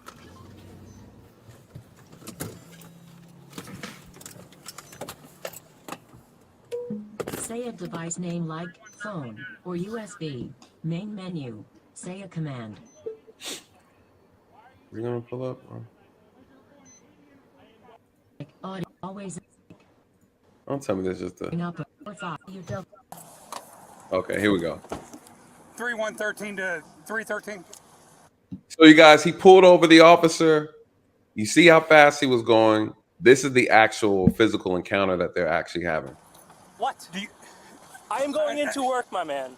Why are you trying to pull me over as I'm going into work? Because you're going 80 and a 45. I am going into work. Woo. Okay, what are you going to work for? What does it look like I am dressed for? What does it look like I am dressed for? My name is Deputy Hilton, and I see your driver's license. No. Okay. 3113, copy at 1050. Wow. 10-4, I got a city, Orlando PD taking off from a traffic stop. It's going to be X-ray Foxtrot 6207, XF 6207. You refuse to stop. Woo! Listen, a lot of people don't know, but the sheriffs outrank the city cops. The sheriffs outrank the city cops. You got to know your hierarchy in this job. What are your thoughts? I want to say 2 words that I know are probably going to not sit well with some people, but what comes to mind is sovereign citizen. Because that's the definition of a sovereign citizen, is a person who doesn't feel the law applies to them. Yep. So if this officer is flying down the road because he's going to work, not on an emergency call. He didn't even try to lie and say he was on an emergency call. He just said, I'm going to work. I can drive 80 in a 45 or whatever he's doing. I mean, that is a person who honestly has not had to have any accountability and is just arrogant and cocky and doesn't care who knows it. Because he was aware he was being recorded. Yes. But he's so comfortable because he feels nothing's going to happen to him. He should have had a look of, oh, man, I'm sorry, man. Brother, I didn't realize I was going that fast. I'll slow down. Yep. But he knows he will not, he thinks he won't be accountable. Maybe these kind of videos make a change in this situation because it went viral. Right. But generally speaking, he's comfortable. Yep. He's comfortable breaking the law because who's going to tell him that he can't? Who's going to challenge him? And that's what you see. That's why you see the behavior that you just saw, is because he doesn't feel he's going to get in trouble for driving 80 in a 45. Who's going to tell him he can't do it? This is the product of lack of accountability. It's just yet another example of it. Yep. And to long story short, with that situation, his department fired him. They fired him as they should have. Not only is it a stain on that department, but again, this is an eye opener. And citizens are saying the exact same thing. Why are officers feel like they are above the law? We're not above the law, you guys.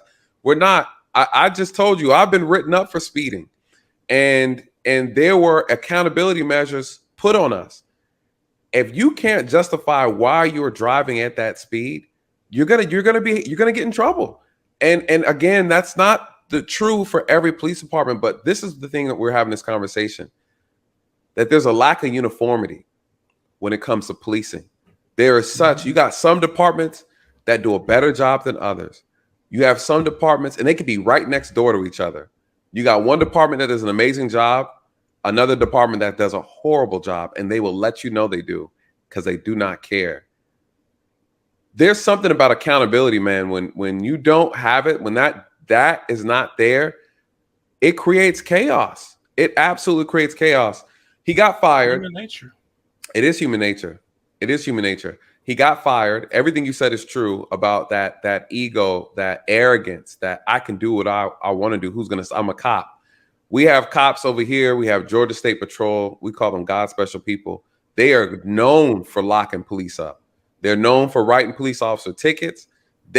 One could argue that they are the accountability for the cops.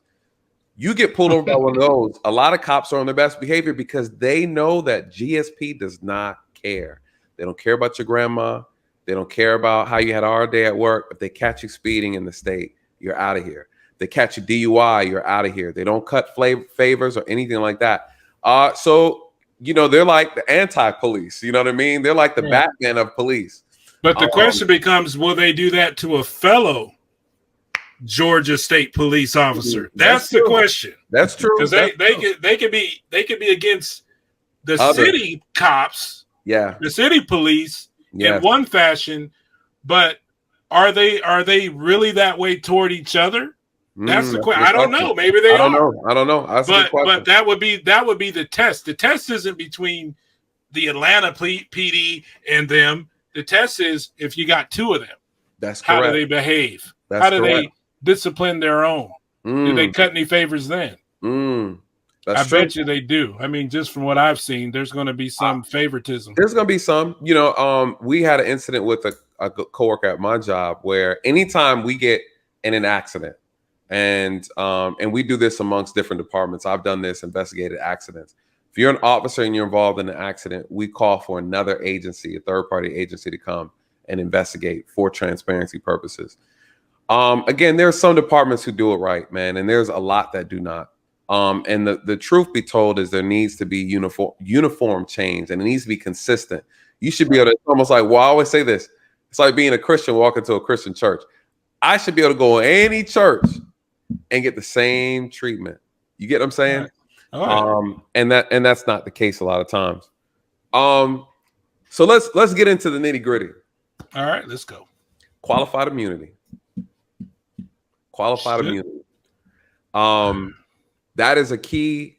Qualified immunity and police unions. Those are the things that people bring to me the most. I have my thoughts on qualified immunity. I want to get yours, and then I want to dive into some questions and notes that you have that you put together for us to kind of unravel. I say we just go ahead and start with the meat and potatoes, baby. Qualified immunity. What are your thoughts? I know why it's there. Okay, if you abolish qualified immunity, there's already a deficit of police. There's a lot of departments are hiring policers. You see the signs everywhere. Yeah. We're looking for good people. They're trying to get more police officers. It's getting a little bit harder to recruit police. And if the qualified immunity takes away a fear factor for the new recruits and the current police, because it gives them that sense of comfort that I can go out, do this job, and not have to worry about getting sued because I shoot somebody or some other act happens. Right. I'm not against police having some layer of protection. Okay. I just don't know. What I think is the current qualified immunity, the way it's written and the way that the laws are, it's too protective, if that makes sense. Mm-hmm. It's too broad and overreaching. Okay. To where you have an officer that, well, kind of like the video you just watched, it becomes a shield of them, carte blanche to be arrogant, to violate people, to just do things that common sense would tell you shouldn't be doing. For instance, an officer driving 80 miles an hour cannot reasonably say he didn't know he shouldn't be driving 80 miles an hour. Right. The point is he didn't feel he would be held accountable so he could get away with it. Correct. And he was so arrogant, he just drove off after he got stopped. That just shows you the level. He didn't even sit there to hash it out or to come to a conclusion. He's just like, I stopped just to tell you. He only stopped to tell the other cop, screw you. That's the reason he stopped. Just to get the message across and then leave and go off on his own accord. That's what happens when there's no accountability. So I think that there should be protections for police that literally are in a situation to where reasonably it's determined that okay, he shot the person. You know, it was unjustified in the end, but in the heat of the moment, in this situation, it was dark. You know, take all the facts of the case, and don't just have blanket qualified immunity, but have protections in place for police to not be sued or targeted if they make reasonable, honest mistakes. Right. But have an accountability to where police don't feel as if, hey, I can say and just do whatever the hell I want and nothing's going to happen to me. So I think there should be a balance. I know a lot of people go, oh, he didn't qualified immunity. Maybe the term qualified immunity end, if that will make you happy to those people, but not the idea of protecting the police to some capacity from losing everything they've ever worked for behind an honest mistake or a misjudgment that could reasonably be justified, if you will. Okay. But once it gets to that point of, you know, you're violating this person, like you're choking the crap out of them or something like that, or there's been, you know, sexual assault things where cops, you know, take women that way out in the middle of nowhere and cut deals with them. You know you're doing wrong. Correct. You can't play it off now. You're past the playoff stage. Right. What I'm saying is we're way too far back the other way. Okay. Currently, I think there's too many cops that just know they're going to get away with it, and they push it, man. They say stuff and do things that they know damn well are wrong, but they know they won't get in trouble for it. I think the balance needs to be moved over to where, hey, if you're doing something that you know is wrong and reasonably a reasonable person would know is wrong, and you do it anyway, then that qualified immunity shield will no longer protect you if you're running dirty on purpose. Right. That's the problem I have with qualified immunity. There's too many police that run dirty on purpose because they have that bulletproof shield around them that just says, hey, anything. Well, I mean, it's not truly anything even right now, but the scope is pretty darn broad on what they can say and do without getting in trouble. And that's what breeds the problems we have. This is true. I think that's well said. I think your perspective aligns a lot with mine. A lot of people, they hear the talking points of police reform and they immediately say, get rid of qualified immunity, get rid of police unions. The issue isn't so much the police unions or qualified immunity. The issue is how they are conducting themselves as far as unions, how they are protecting bad actors in the profession. Right. Qualified immunity, the idea of it is a beautiful idea. It's a beautiful concept. The concept is perfect. The problem is how they leverage it to protect misconduct. That's the issue from and it basically what you're same thing that you're saying. I agree with that. So when people say get rid of qualified immunity, no, you can't just throw stuff away because it has a purpose. The problem is it's being abused. It's like anything, right? People say, oh, let's get rid of guns. Guns are killing people. No. Guns aren't. Right. Yeah, people are. You know, right. and you got to look at what's actually being done. The problem with qualified immunity is it's a good faith protection. When officers are operating under the color of law, What's happening though is it's over encompassing. It's so broad. There's so many ways. It's so malleable. You can use it. It can be used to defend an officer's bad decisions. It can also be used to leverage. You can pick and choose who you want to protect, what officers you want to protect. That's the problem with qualified immunity.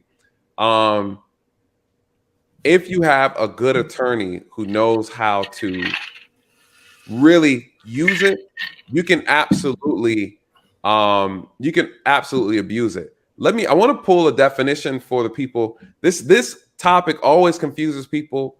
But I want to see if I can get a good working definition. And this is according to the American Bar Association. Let's see how they define it. All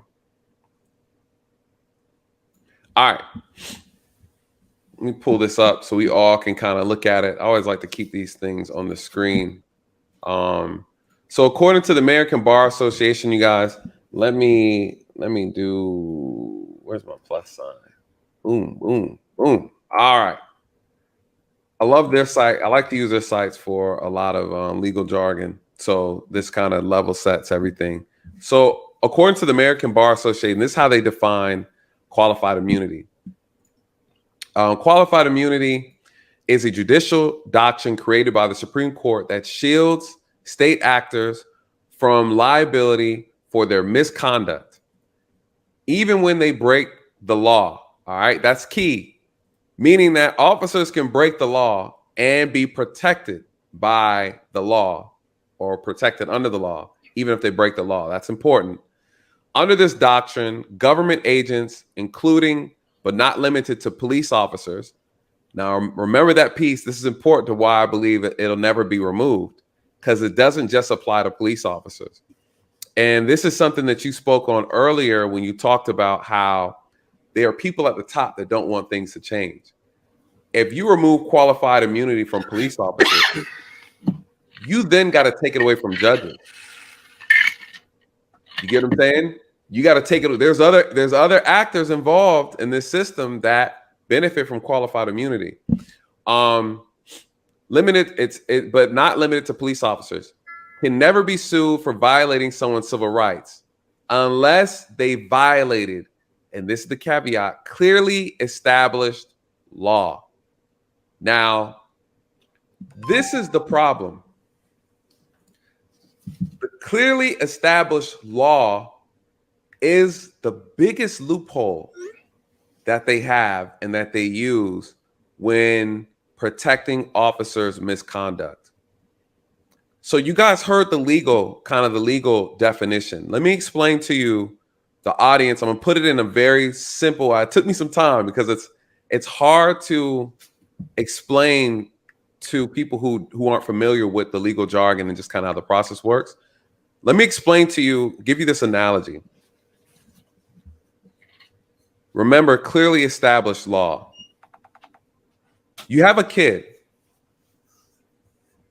and Shannon, you know how this works, right? You got a young kid. The kid takes a black bobby pin and they stick the bobby pin in an electric socket, right?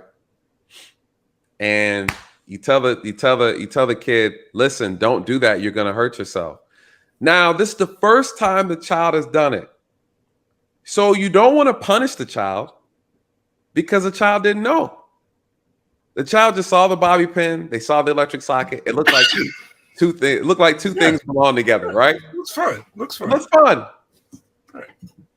So you want to discipline the child, but you don't want to punish them because they didn't know that what they were doing was wrong. Why? Because no one told them. You never told the child that you should not do this.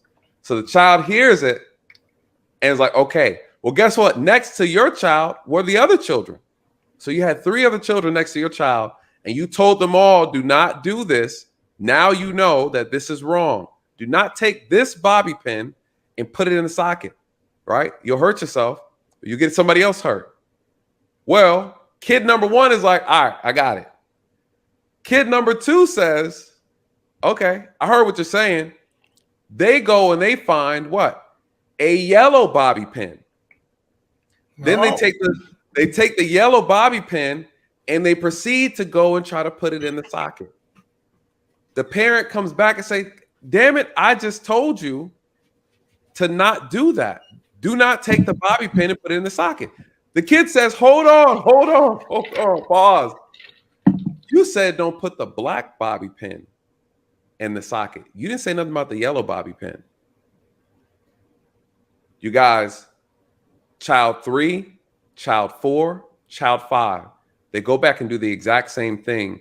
The parent never disciplines any of the children because they are holding on to what was clearly established, which was don't put a black bobby pin inside the socket.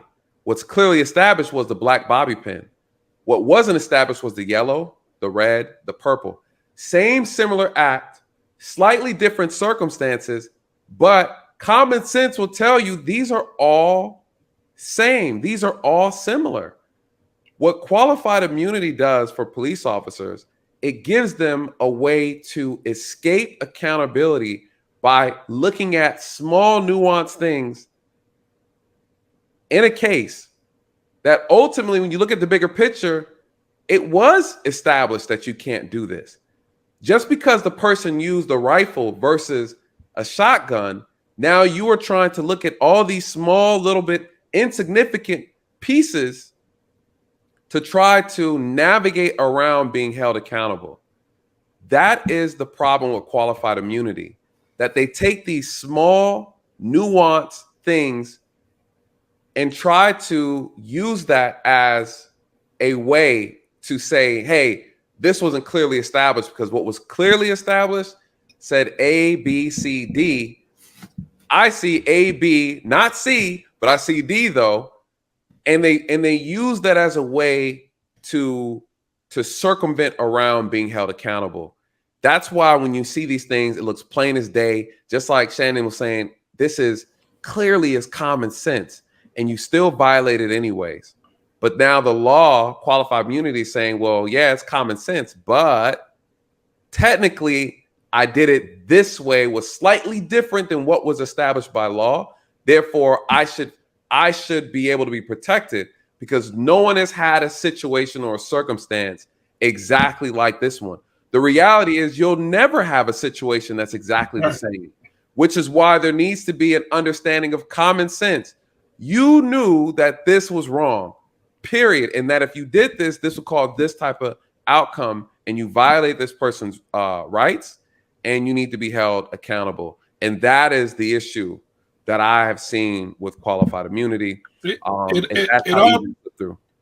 all tracks back. I mean, from the police unions to qualified immunity to internal affairs, all this, if you think about it, there's one common thread going on here, and it's accountability. Yep. If the police union holds the officers to a standard of, hey, we'll protect you if you didn't do anything wrong knowingly, correct, made a mistake accidentally, right, and we're going to go to bat for you. But if we know that you're corrupt, yes, you're snorting cocaine off in the car or something, you're doing something wrong, we're not going to defend you for that. Correct. You know what I mean? So if ultimately the police are accountable, that would make a gigantic change. That's what it's all about, is accountability. We know we can never, ever get 100% good anything. Right. You will never get 100% good officers. You'll never get 100% good church members. I mean, you'll never get 100% anything. Anything, yeah. We don't expect it. But what we do, I think, is very reasonable, is to expect the police to be accountable for their actions. I don't think for any job, if you work at McDonald's or if you work any corporate job, you can't just do whatever you want. You have to follow the rules. And if you don't follow the rules, then there's consequences. And I think that what you're seeing in the current state of policing, honestly, and it's blatantly apparent, is there's a lack of accountability. If these police officers knew, hey, if I say this or do that, I will be accountable. I can't. There's too many complaints that don't get followed up on, that should be followed up on. There's too much freedom to be bad. We have to get rid of that freedom. That's true. And I know it's a fine line between being unfair and making the job of policing so scary to people that they don't want to do it because of fear of being sued, which is why I didn't go full bore. Hey, no more qualified immunity. There shouldn't be anything to protect cops, because that's unreasonable. Right. Because it is a job that is kind of dicey, and sometimes you may have to do something to a criminal or to something, where you didn't mean to do it, or at the heat of the moment, or something went out of whack. And I'm not trying to nail all cops to the wall like that. I'm not trying to say that's the solution. I just think we're very relaxed right now as far as the country, the way we do things currently, and it's just breeding a nation. I mean, I go out and do audits. I have audits I haven't even released yet, where cops say things and do things that they know is wrong. Yeah. They know it's absolutely wrong. They'll tell me if I don't ID, then I'll go to jail. And they know it's not legal and they know it's wrong, but there's simply no repercussion. And I can go make a complaint, but nothing even happens with that complaint. Right. So then citizens start feeling as if they're hopeless. Yep. Because there's no accountability. And then that's when you get bad things that happen to police. I think that bottle effect, when people have no outlet and they just snap. Yep. I think that causes a lot of violence against officers, and people just lose all hope and they give up because nobody's listening to them. You can't trust. Nobody's returning their calls. Nobody's returning their emails. They're slamming doors in their face. They're not taking their complaints, and people just lose it because this cop is getting away with stuff and nobody cares. That's the problem. Yep. And if until they do something about that, it's not going to get any better. We have to hold, just like the citizens are being held accountable, we have to hold the authorities actually accountable, not just the facade of accountability where you fill out stuff and you go through these little rings and hoops and you feel like you did something. There has to be something on the back end to bolster that. You got to get a call, a report, some type of input. Tangible. Yeah, and say, okay, we looked at this, and this from this complaint. This officer said this. We've determined this from a neutral committee, and then that way the citizen feels at least that it didn't fall on deaf ears. There's nothing worse than taking the time to fill out a police, a complaint, and then get ghosted. Yep. By everybody. The police chief, nobody even calls you back. Nobody cares. It's just you have to be the one digging and scratching and knocking and answering, and then you just get dismissed and it was unfounded. And that's the reason that people get frustrated with the current system. If we had a committee that had the power to discipline that officer or terminate that officer, I guarantee you officers would think twice. The bad officers out there would think twice before they do bad things if they were going to be held accountable. If they knew that complaint was going to have some teeth, they would be a little more cautious about the way they moved. Just knowing that your supervisor doesn't have the power to protect your bad behavior or your misconduct would be enough to get people straightened out. A lot of times, a lot of this corruption happens in small pockets. Sometimes it's pervasive throughout a department. Sometimes it could be as small as 4 officers and 2 supervisors, in a 100-man department. You could have you talking about the power of 5 people can terrorize a community, literally. It doesn't take much. I think, you know, I won't say people don't know how much power. People know how much power police have. I'm just telling you that it doesn't take much to get the job done. You know, corruption doesn't take much. I think by doing that, you take that power away from a supervisor. A supervisor can bury a complaint in a heartbeat. You know, they can, you know, there's a chain of command. They can send it, they can make it look fancy, make it look pretty, and send it up the chain of command, and nobody will ever pay attention to it. You know, and so to your point, to be able to circumvent around that, take that leverage away from the police department, absolutely, you'll see a night and day difference. Let me make another point to that to kind of piggybacks off what you just said. Think about this too. Think about the fact they have to work together. I touched on this earlier, but I want to underline it one more time. If that officer gets a complaint filed, okay, goes to his supervisor, that supervisor may not necessarily be corrupt and you know, hey, I love this officer. Hey, let me protect this officer at all costs. Mm-hmm. There's just that human nature element of, I got to work with this guy. Yeah. I got to see this guy tomorrow. What are other people going to say? What are the other cops going to say about it if I do X, Y, and Z to this cop? Am I going to look like a traitor? Am I crossing over the thin blue line in the wrong way? Am I going to be ostracized for what I do right here? So there's a dynamic there as well that needs to be thought about. Yes. If you remove all that away, and the supervisor's like, man, I got nothing to do with this. Can't do nothing about it. Went to another place. Yes. You can't get mad at me for what comes back. Correct. And when we work together day after day, you can't always have in the back of your mind, yeah, he's the one that recommended that I get a desk job, or I get fired, or whatever that happens, or I get, you know, whatever kind of discipline that happens. You don't have that tension and that animosity circulating, because you better believe that's going to influence the decision of a lot of people. If absolutely, you know, beyond the buddy part, which is probably more influential, but just the politics of what happens if I do have a negative reprimand for this officer who I have to look at every day.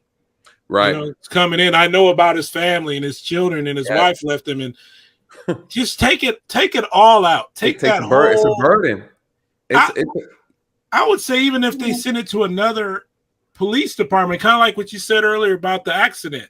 Mm-hmm. It sounded like your department was on it, to be honest. My department was on it, man. My department. If you okay, let's say they don't have the resources to start a committee everywhere. I get it. That's a lot. But just the first phase, if they just shifted the complaints to another neighboring police department, and their complaints from that police department went to another neighboring police department, sort of like the judicial, legislative, and all that branch works in Congress. Mm-hmm.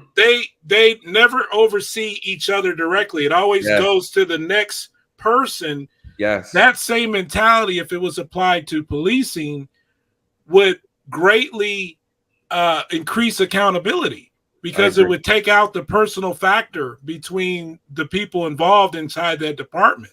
And it would say, hey, this is going over here. Right. We don't have anything to do with it. And let them issue justice, so to speak, based on the facts. Yep. That in itself would make a huge difference, I guarantee you.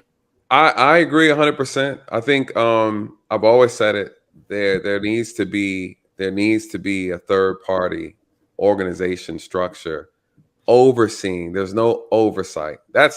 You're right. That's a big part of it. There's a lot of corruption that goes on in some of these departments, all the way up the chain, you know, and it's bad. And a lot of it, again, when you start going into politics, you got people's, you know, there's money tangled up. There's all these little financial entanglements going on, you know. You got so yeah, that's true, man. And that is, I would love to see that. I think it's possible. I think it needs to be piloted in a particular city, and you know, the research needs to be done to see how that impacts everything. Police are stubborn, but what I do know is that when they're forced to evolve, they're going to evolve. You're going to have people who are going to kick and scream. I remember when we started getting new technology in the department, people were kicking and screaming, And you had those dinosaurs in the department who did not want to change. They didn't like the body cameras. They didn't like the high-speed internet on the computers. They were so ingrained to the old way of doing things. Policing is very stubborn about evolving. They do not like to change. And they don't like transparency. And so they believe that transparency somehow impacts the quality of their work. And in actuality, it's the exact opposite. What do you have? I know you wrote down some things for us to touch on. What things that you wanted to kind of for us to dive into? I know we kind of covered a lot of it. We have covered. Like the things that I kind of noted and that I just kind of scratched down was the the civil asset forfeiture that's still going on. We kind of talked about that. That's something I've been kind of looking into lately, where that's still happening. Right, that's a hard fight. I don't know what your opinion is on that, but to me, I think it's totally flies in the face of freedom. Yeah, what this country is all about. Hey, if somebody's moving drugs and they have a lot of money and they find the drugs and the money together, I'm all for taking it. I'm not opposed to that. Right. And if there's a literal, like a good suspicion of drugs, let's say somebody has $1 million wrapped up in bundles in their gas tank and a false bottom in their gas tank, something crazy like that. Yeah. I get the investigation. You get what I'm saying? Like, it just makes sense. Yeah. I get them looking into it, but still have your day in court and still, correct. I'm just against the whole idea of what's happening now is they basically take the asset and they tell you, sign this piece of paper, or we're going to take you to jail and charge you with a felony. If you don't sign this piece of paper, you're going to get the felony. If you sign it, we'll let you go. You just go down the road like nothing ever happened. So that's one of the things I want to do a story on, to be honest with you, pretty soon. It's called theft. Yeah. That's definitely theft. It's theft. And we've seen this, we hear about these cases all the time. You got officers who feel that they could do it on the road. That's criminal in nature. When you're taking the drug money and you're taking the drugs and you're putting it in for evidence. You're taking their assets because you claim that it was used or was purchased with illegal funds, The truth of the matter, Nathan, is they're probably going to catch some drug dealers doing that. I'm not saying that they won't. Of course, yeah. But think about this. If police right now were to start going down to any neighborhood, just walk into a neighborhood and start kicking in doors, right? Mm-hmm. Randomly just going down the street, kicking in doors, doing searches on people's homes, they would net drugs. They would net felons. That's they true. would net criminals of all types, shapes, and sizes. They would catch a lot of illegal stuff. Right. They would. They literally would. But at the cost. Right. Of violating people. All the other people that didn't fall in that category of their freedom, their liberty, their peace of mind, that you would have to violate, you'd have to trash so many people to get to those nuggets of gold, if you will. Right. That it becomes prohibitive to do that way. Well, that's kind of the same idea that this, when police are taking things from people on the highway, when they pull them over, like some guy had a bunch of silver in his RV. They took it all. They took all of it. And some cash, and they just told him to kick rocks. And the guy is sitting there trying to explain to him, hey, this is where I bought it. Like why do I have to prove it? Let me tell you something. Drug dealers don't show up for court and fight for their stuff. If you're a bona fide drug dealer and you get caught, you ain't coming back. The guy that's coming back and fighting, he's not a drug dealer. Correct. He literally owns that stuff and he wants it back. So that should be the first clue. If he's saying, hey, here's me, here's my life, I'm coming back to fight, he obviously ain't running from you because he's some Colombian drug cartel guy. They got enough money not to risk it. This guy is fighting for his life savings. I pulled a stripper over. Shout out to the strippers. And well, I technically didn't pull over. She brought this on herself. Was it Cardi B? Oh, was it Cardi B? No, I just checking. Not this one. Shout not out this to Cardi one. B. Shout Thanks out to for Cardi the viral video. She fell asleep in the middle of the intersection. With the car running whole 9 yards. I ended up arresting her for DUI. But when I was inventorying the vehicle, I popped the trunk. It was full of cash. Full of cash. Right. And you know, I could have did the most. I know what type of leverage I have. Right. Bagged it up, tied it to her, and I said, hey, this is it's gonna be in our evidence locker. When you bond out, come by and get it. Do you know how much money? I need you to count it right here in front of me. We have it on record. Make sure you count it. We double checked it. Put it up, sealed it in some evidence tape. Your hard working dollars. Yeah.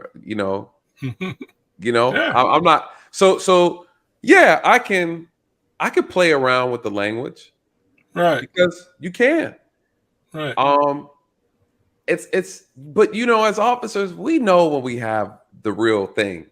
And when you're effing with people. You get what I'm saying?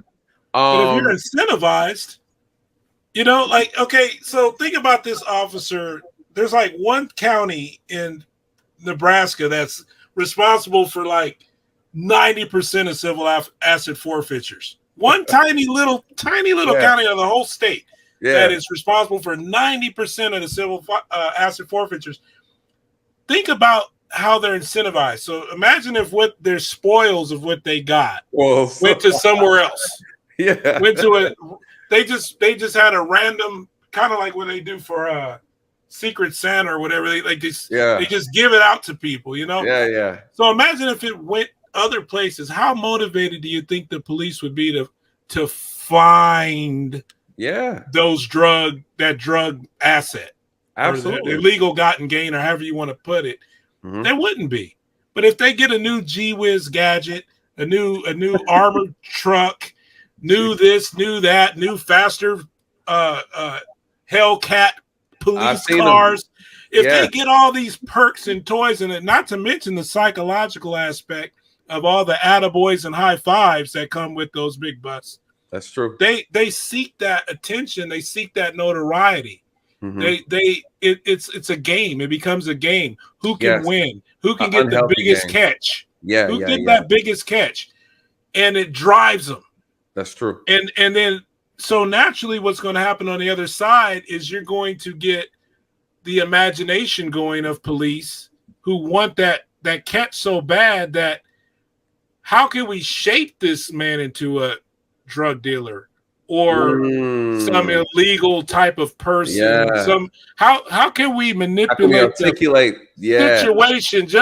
He stuttered when I asked him if he ever sold drugs. Well, that's what, and then he said this and he disagreed with that. And this is starting to sound like a case to me because the motivation is right there. I've never thought about it like that. Terrible. It's never thought about it like that. I never thought about it. I mean, what's so funny? To your point, I experienced that same thing, being incentivized catching criminals. It is a good feeling. You get excited. You get one officer coming one day, I locked up 3 felons today. Then you're looking at yourself like, damn, I didn't do anything. It's exhilarating. It's one could say the endorphins, are kicking off. It becomes addictive in nature. If you don't properly curb that addiction with truth and a reminder, a refresher of why you're here, you can get lost in that. It becomes a game of cat and mouse. You're absolutely correct. I've always took pride. We used to come back in the precinct and brag about, hey, if someone got away from you in a foot chase, these were healthy competitions though, right? Right. Someone you respond to a break-in, you respond to a theft or a robbery, and you get into a foot chase. If you couldn't catch the guy, nobody forgets that. We all remember that. They're gonna clown you. We'll clown you for that. I can see that. I had a coworker where a guy let himself out the backseat of his car in handcuffs and took off running. Oh, shit. We clown him for that forever. And so we do this part of the camaraderie. We do joke about those things, but you're right. There does come a time where it can be unhealthy pursuit, to where now you have an officer who's not mature enough to understand that they now are becoming a vice in their own community that they're trying to protect. Because now they're looking at everybody with window tint. They're looking with, oh, that car has rims. The last drug dealer I arrested had rims. He was in this type of car. You then start profiling out of near desperation, right? Is what you're saying. It's like you get into this, and you're absolutely correct. You start seeing a criminal in everybody that you look at. So desperate. It's so desperate, and it happens so, I would say, unconsciously. Yeah, you know? Seamless. You fall into it. It's very subtle. It's very subtle. There have been times Right. I had to catch myself falling into an ego trip, you know? And so, but you got to be introspective in this job. Some people are not, like the gentleman you dealt with at Sandy Springs. That brother was, woo, he came out like G.I. Joe. He thought he was somebody. Yeah. He really Right. thought he was somebody special. Right. You know, and not even greeting, hey, sir, how can I serve you? What's going on? Okay, I know they called. He explained to me. So it's man, it's oh, by the way, his name is Brandon Labar. For anybody wants to shout out to Brandon. He tried to say he told me I had to look up his information. I said, no problem. This is Prove All Things, baby. So I got everything on that guy. There's some things I didn't release just for officer safety reasons. I'm not trying to screw the guy up, but I can tell you everything about the guy. Everything. Yeah. He brought that on himself, man. Listen, I tell people all the time, we gotta take this uniform off. You know, one thing. Shout out to Brandon. Shout out to Brandon Labar. Shout out to that brother. Labar. Shout out to you, worst. He wasn't the worst. I've seen a lot worse than him. He's not the worst, but he's a good poster child. He's a good poster child for the conversation of why people don't like arrogant ass police officers. Right. I'm sorry, it's a problem. What bothered me more than his arrogant nature was him and the other officer their tactics on lying to stop my freedom. That's what ultimately the test is, hey, do you respect my rights or do you try to violate? That's the problem that I have is when they try to come up. I think it was about 5 or 6 different tactics. One didn't work. They had another one. Another one. What will stick to get this guy out of here? What can we say to intimidate him or scare him away? This guy is in front of somebody's house that we probably get a lot of tax money from. We're proud that they're here. It's our little shining star. We have a celebrity in our midst, and we need to protect them from these prying eyes. Instead of them standing on my rights and saying, look around and go, well, he hadn't broken the law. That should have been his first reaction is, well, what did he do illegal? What are you saying he did? I get that they have to show up. I got no problem with that. You show up and you're supposed to investigate. Yeah, right. But as officers, you show up and you investigate. And part of investigating is asking questions.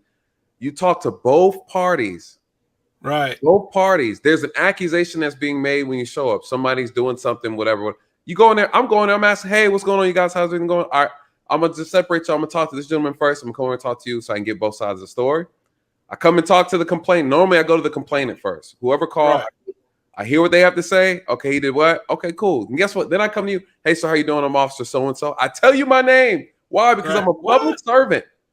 You don't give me a number. That's it. And then we talk about, you tell me what happened. I'm like, oh, okay, that's what happened. I was like, well, you know how people are. That's what I'm going to say to you is, you know how people are. They're extra. I'm going to go and talk to the security out there who's out here regulating and overstepping their job.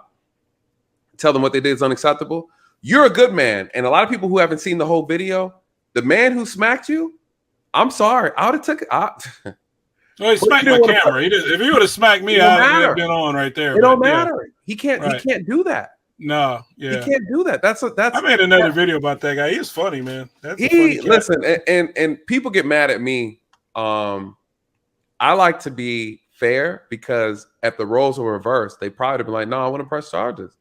I would have, but you're a good man though, and you weren't there to try to create no unnecessary drama. Right. And that's an assault. It definitely is a battery. And I even said that I could have defended myself. I mean, but you got Yeah, two armed guys there that probably aren't the smartest guys. I mean, if you just kind of look at the video, you can tell what I'm talking about. Yeah. But ain't no telling how that would have went down. You know, No, I wasn't in fear to do something if he would have attacked me a little more viciously. Can kind of just batted my camera, and I was like, "Hey, you know, guys, frustrated." You know, I was like, "But if you get a little more aggressive, I mean, it's probably going to have to jump off." You know, because I'm not there to get, you know, picked on by anybody. I'm just not.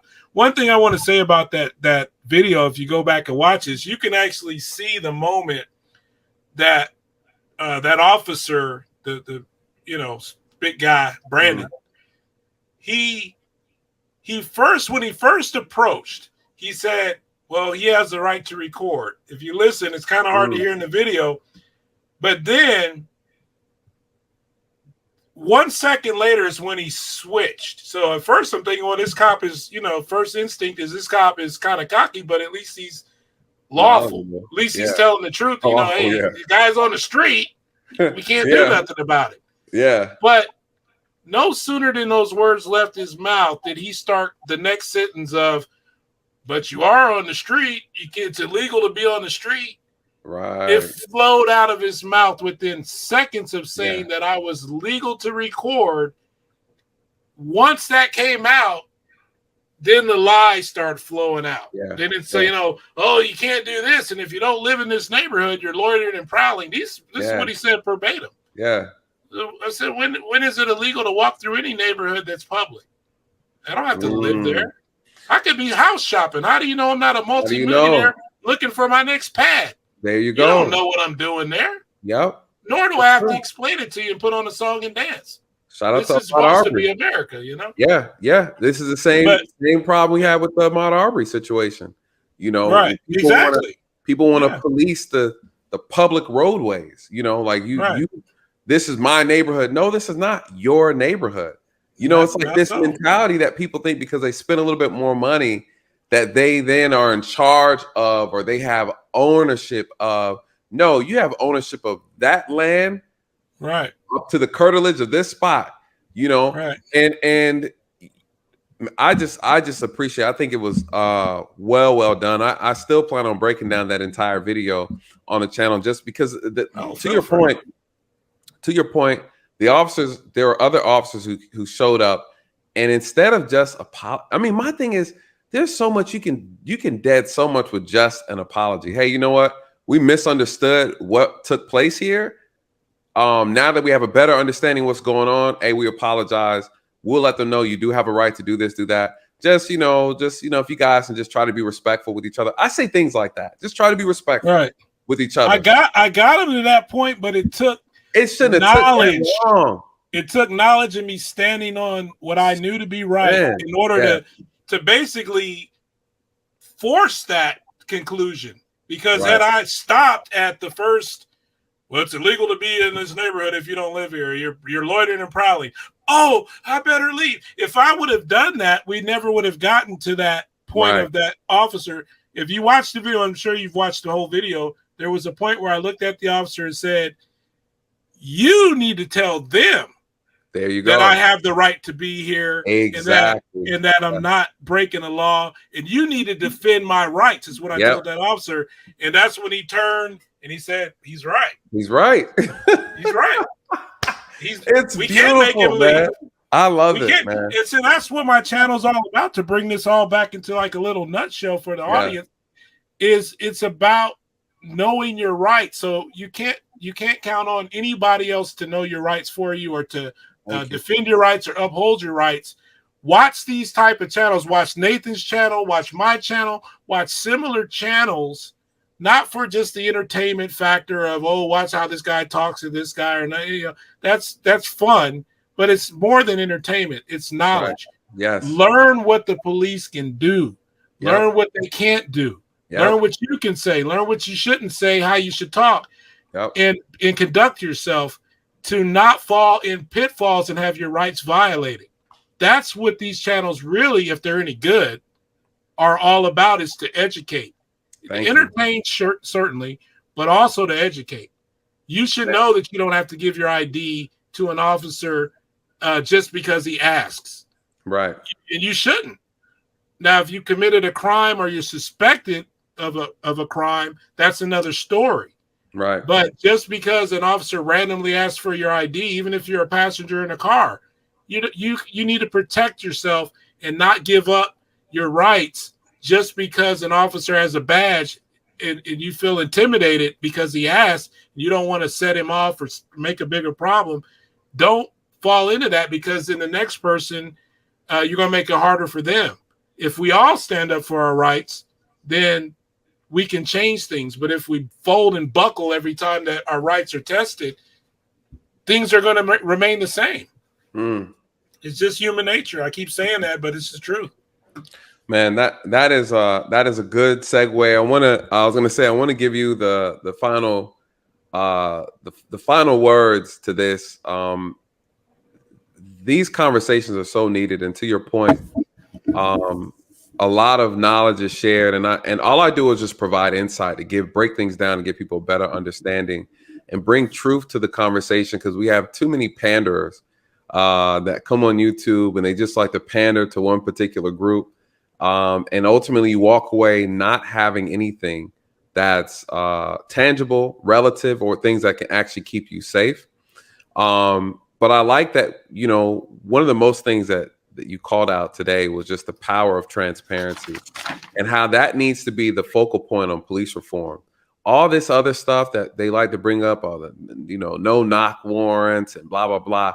Listen, I'm gonna knock once and kick the door open anyways. It's not, that's not going to change anything. That's not going to change anything.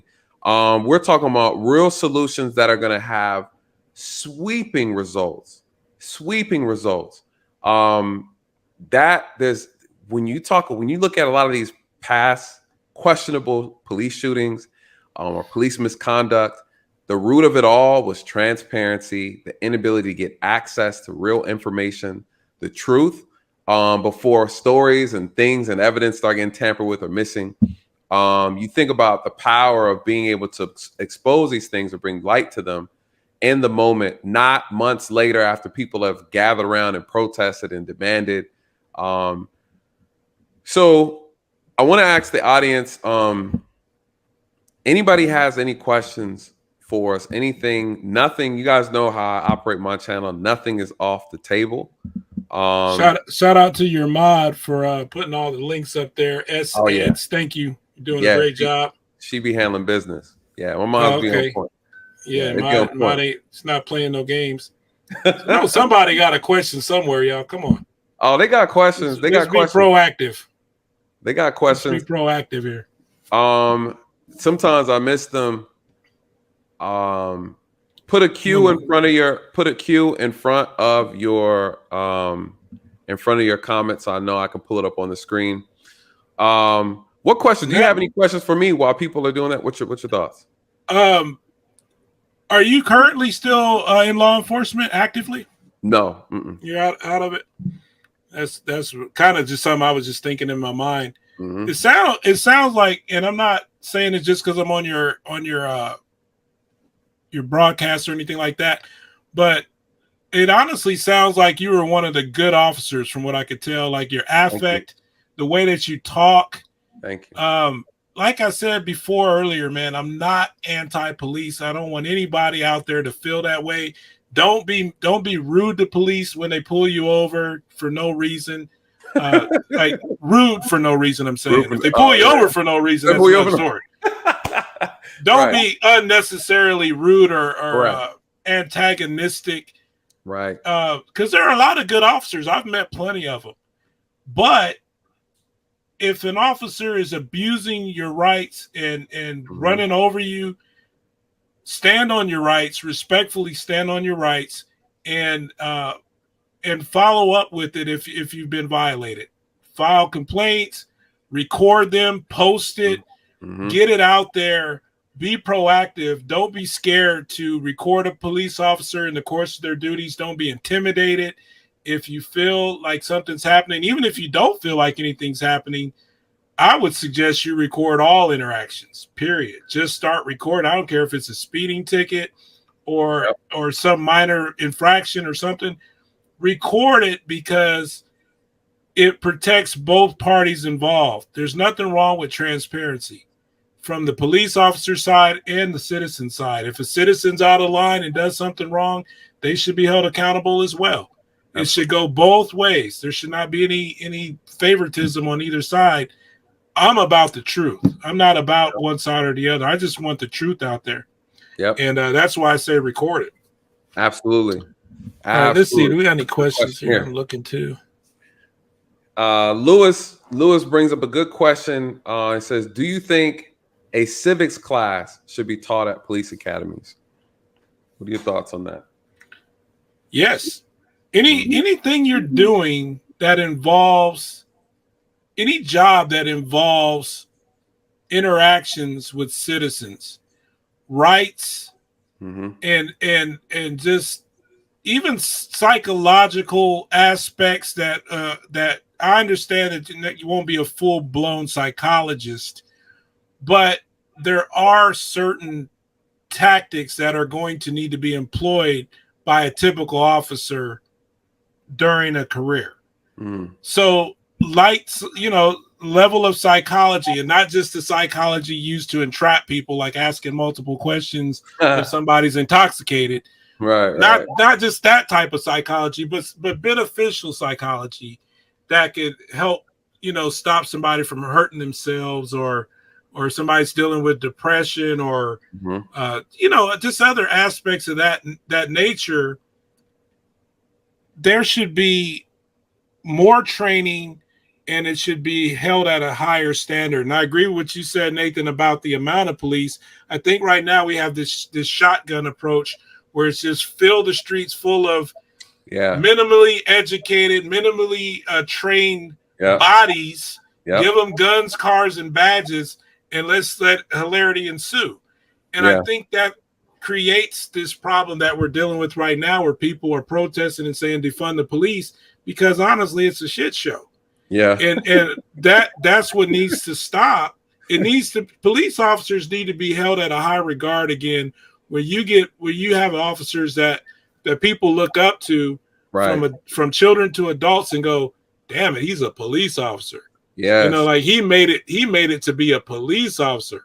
But I mean, I be seeing some of these cops now, and I'm looking at them like, how? I mean, just these.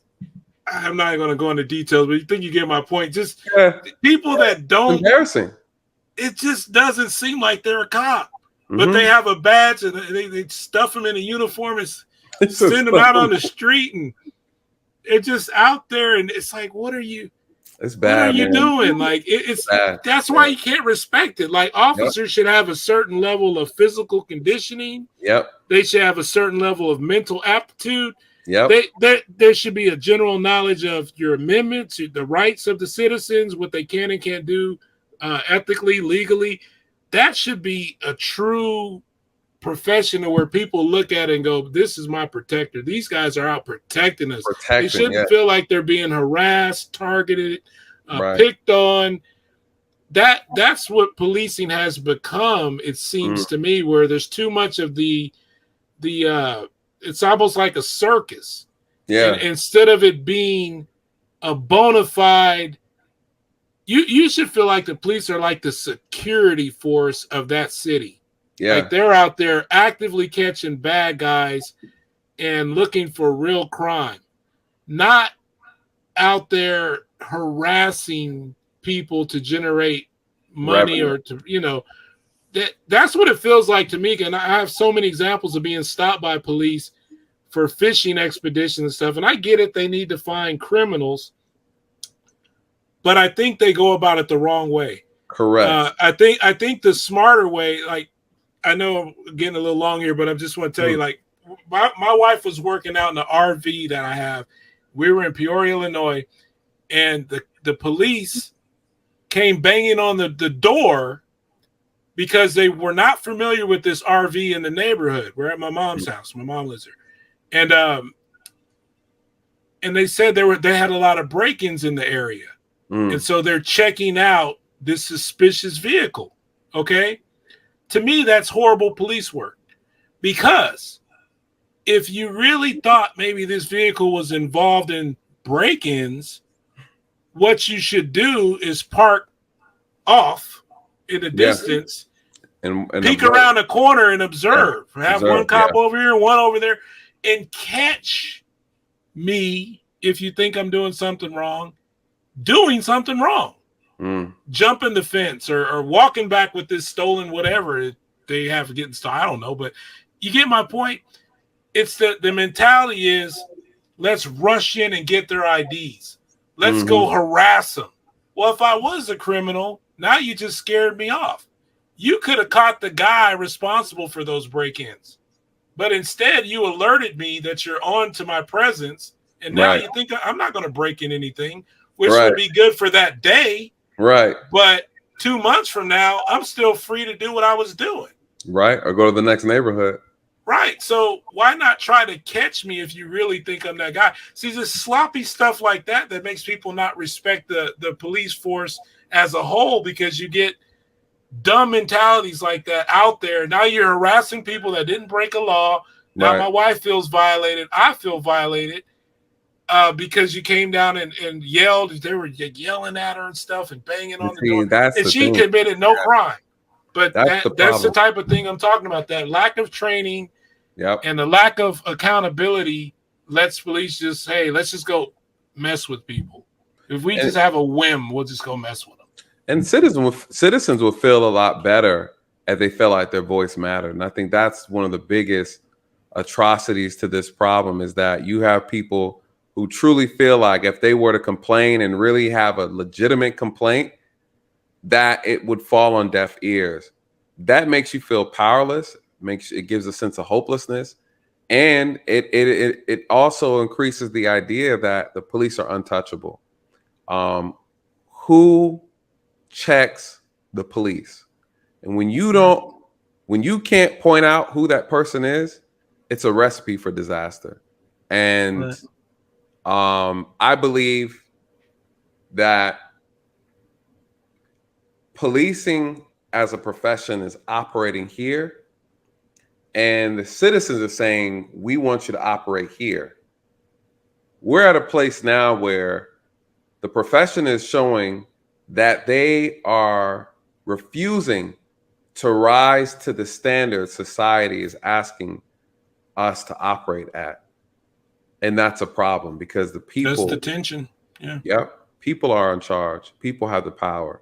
People are saying, if you won't listen to us, then we'll take the money from you, and that'll force you to change. Right. That's why people have the defund the police movement.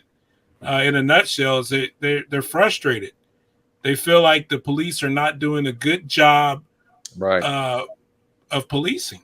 That's why they're frustrated. And I agree with them based on my own audits and observations from watching other audits. There are more bad police and incompetent police than there are good police out there. And that should be inverted. There's always going to be a few bad ones. I get it.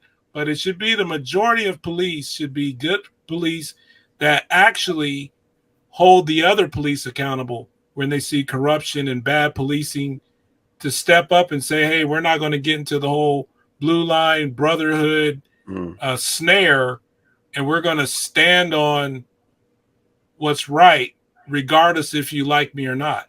I'm going to stand on what's right. And that's something that's very rare to see. How do you begin to even— this is I'll end with this question. I think this is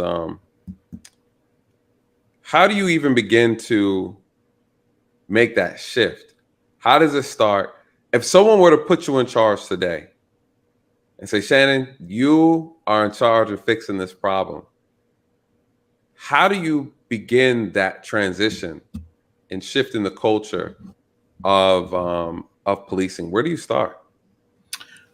The best example I could say is it would be an almost instant, what I call behavior modification. If somebody knew that what they do and how they act would result in an actual investigation, and they would be accountable, that like a light switch would change a lot of problems. It would literally revolutionize the policing industry. Like, it would change it overnight.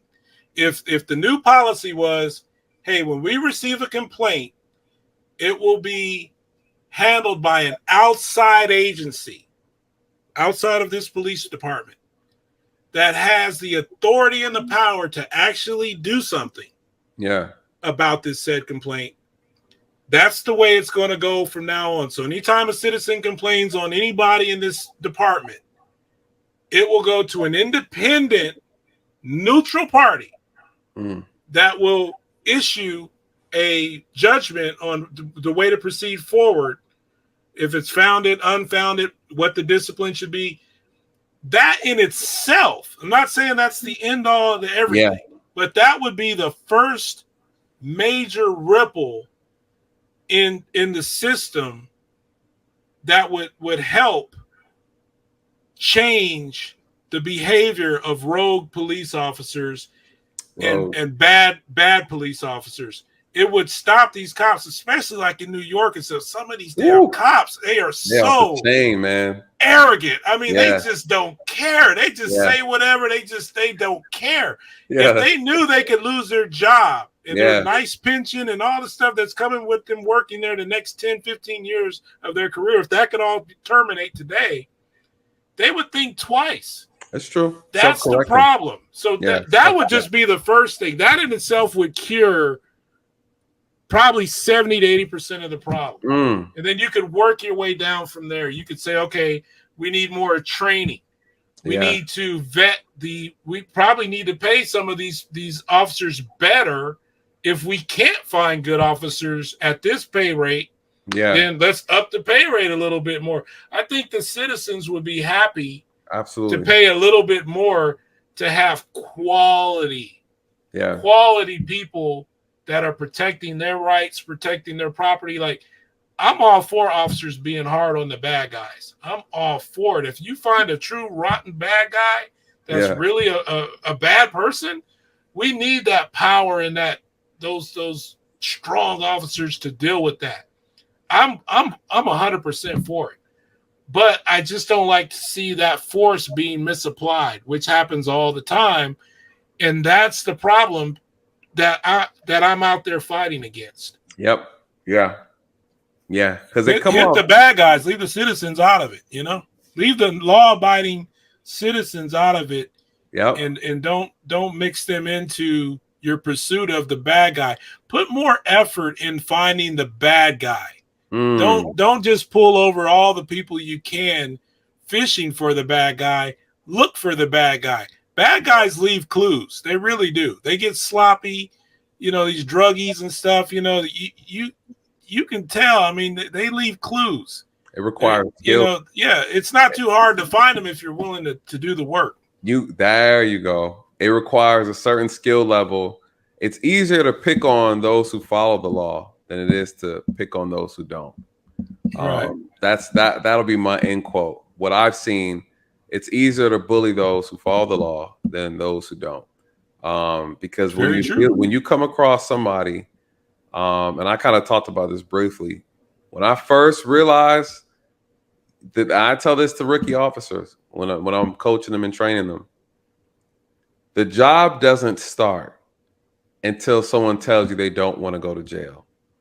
That's when you realize what this job is really about. It's easy to measure. There you go. Right.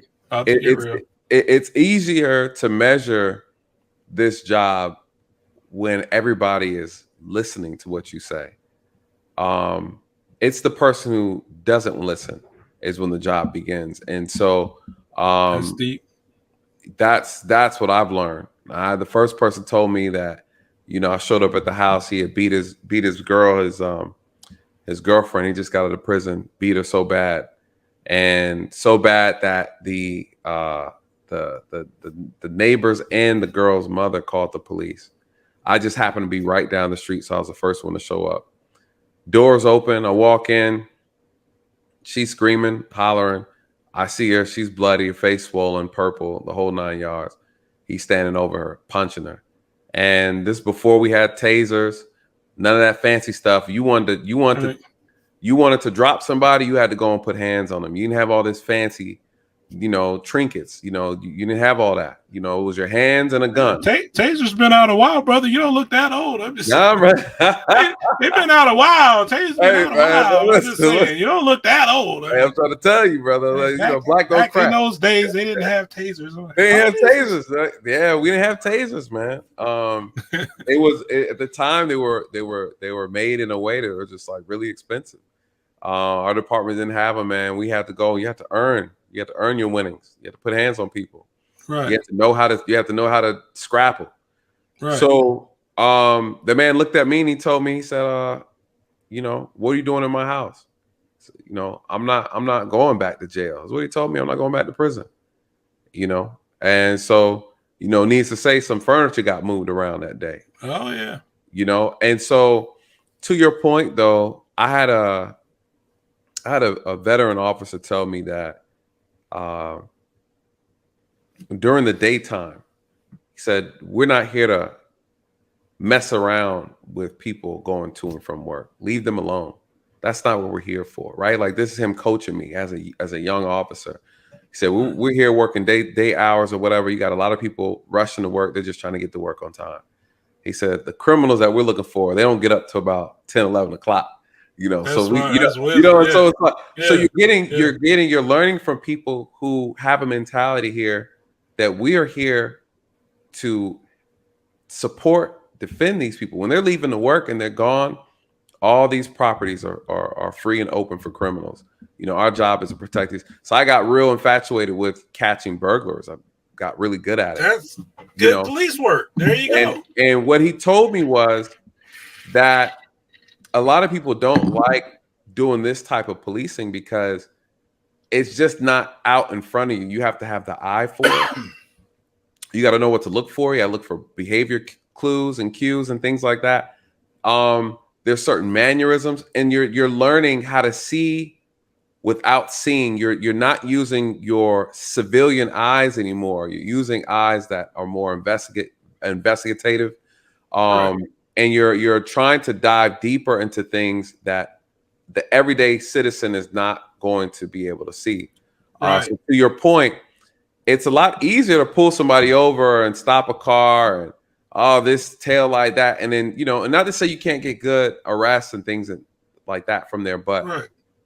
When you cultivate an officer in the art of investigating, understanding law, understanding crimes, knowing what people's rights are, when you really dive into the minutia of it, the truth of this profession, you get a very well-rounded officer. Too many officers get congratulated just for writing tickets and pulling in revenue.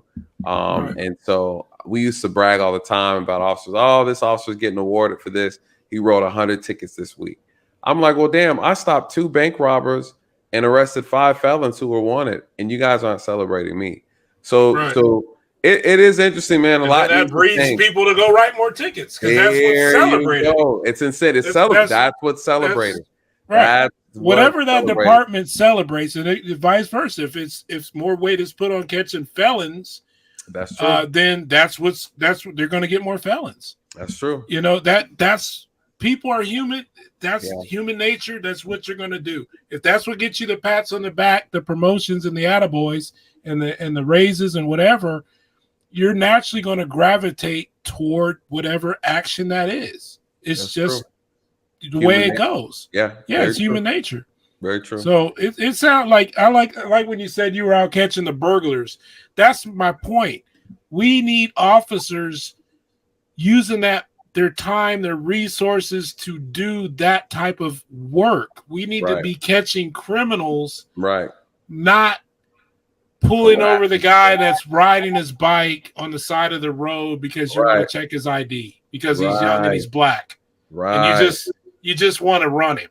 That's the kind of police work that I'm not down with because you're messing with that person's liberty. Even though he's young and he's black, he still has the same rights as anyone else. You don't have the right to take it from him and ruin his day. Yeah, that's what I don't like. Go out and find the person. If you think he's breaking into houses, watch him. Yeah, watch him and do the job properly to get the win. I know it's not as exciting to sit there and watch people and look for crime in that nature. It doesn't give you that adrenaline rush, but it does produce a net effect of higher quality catches, so to speak.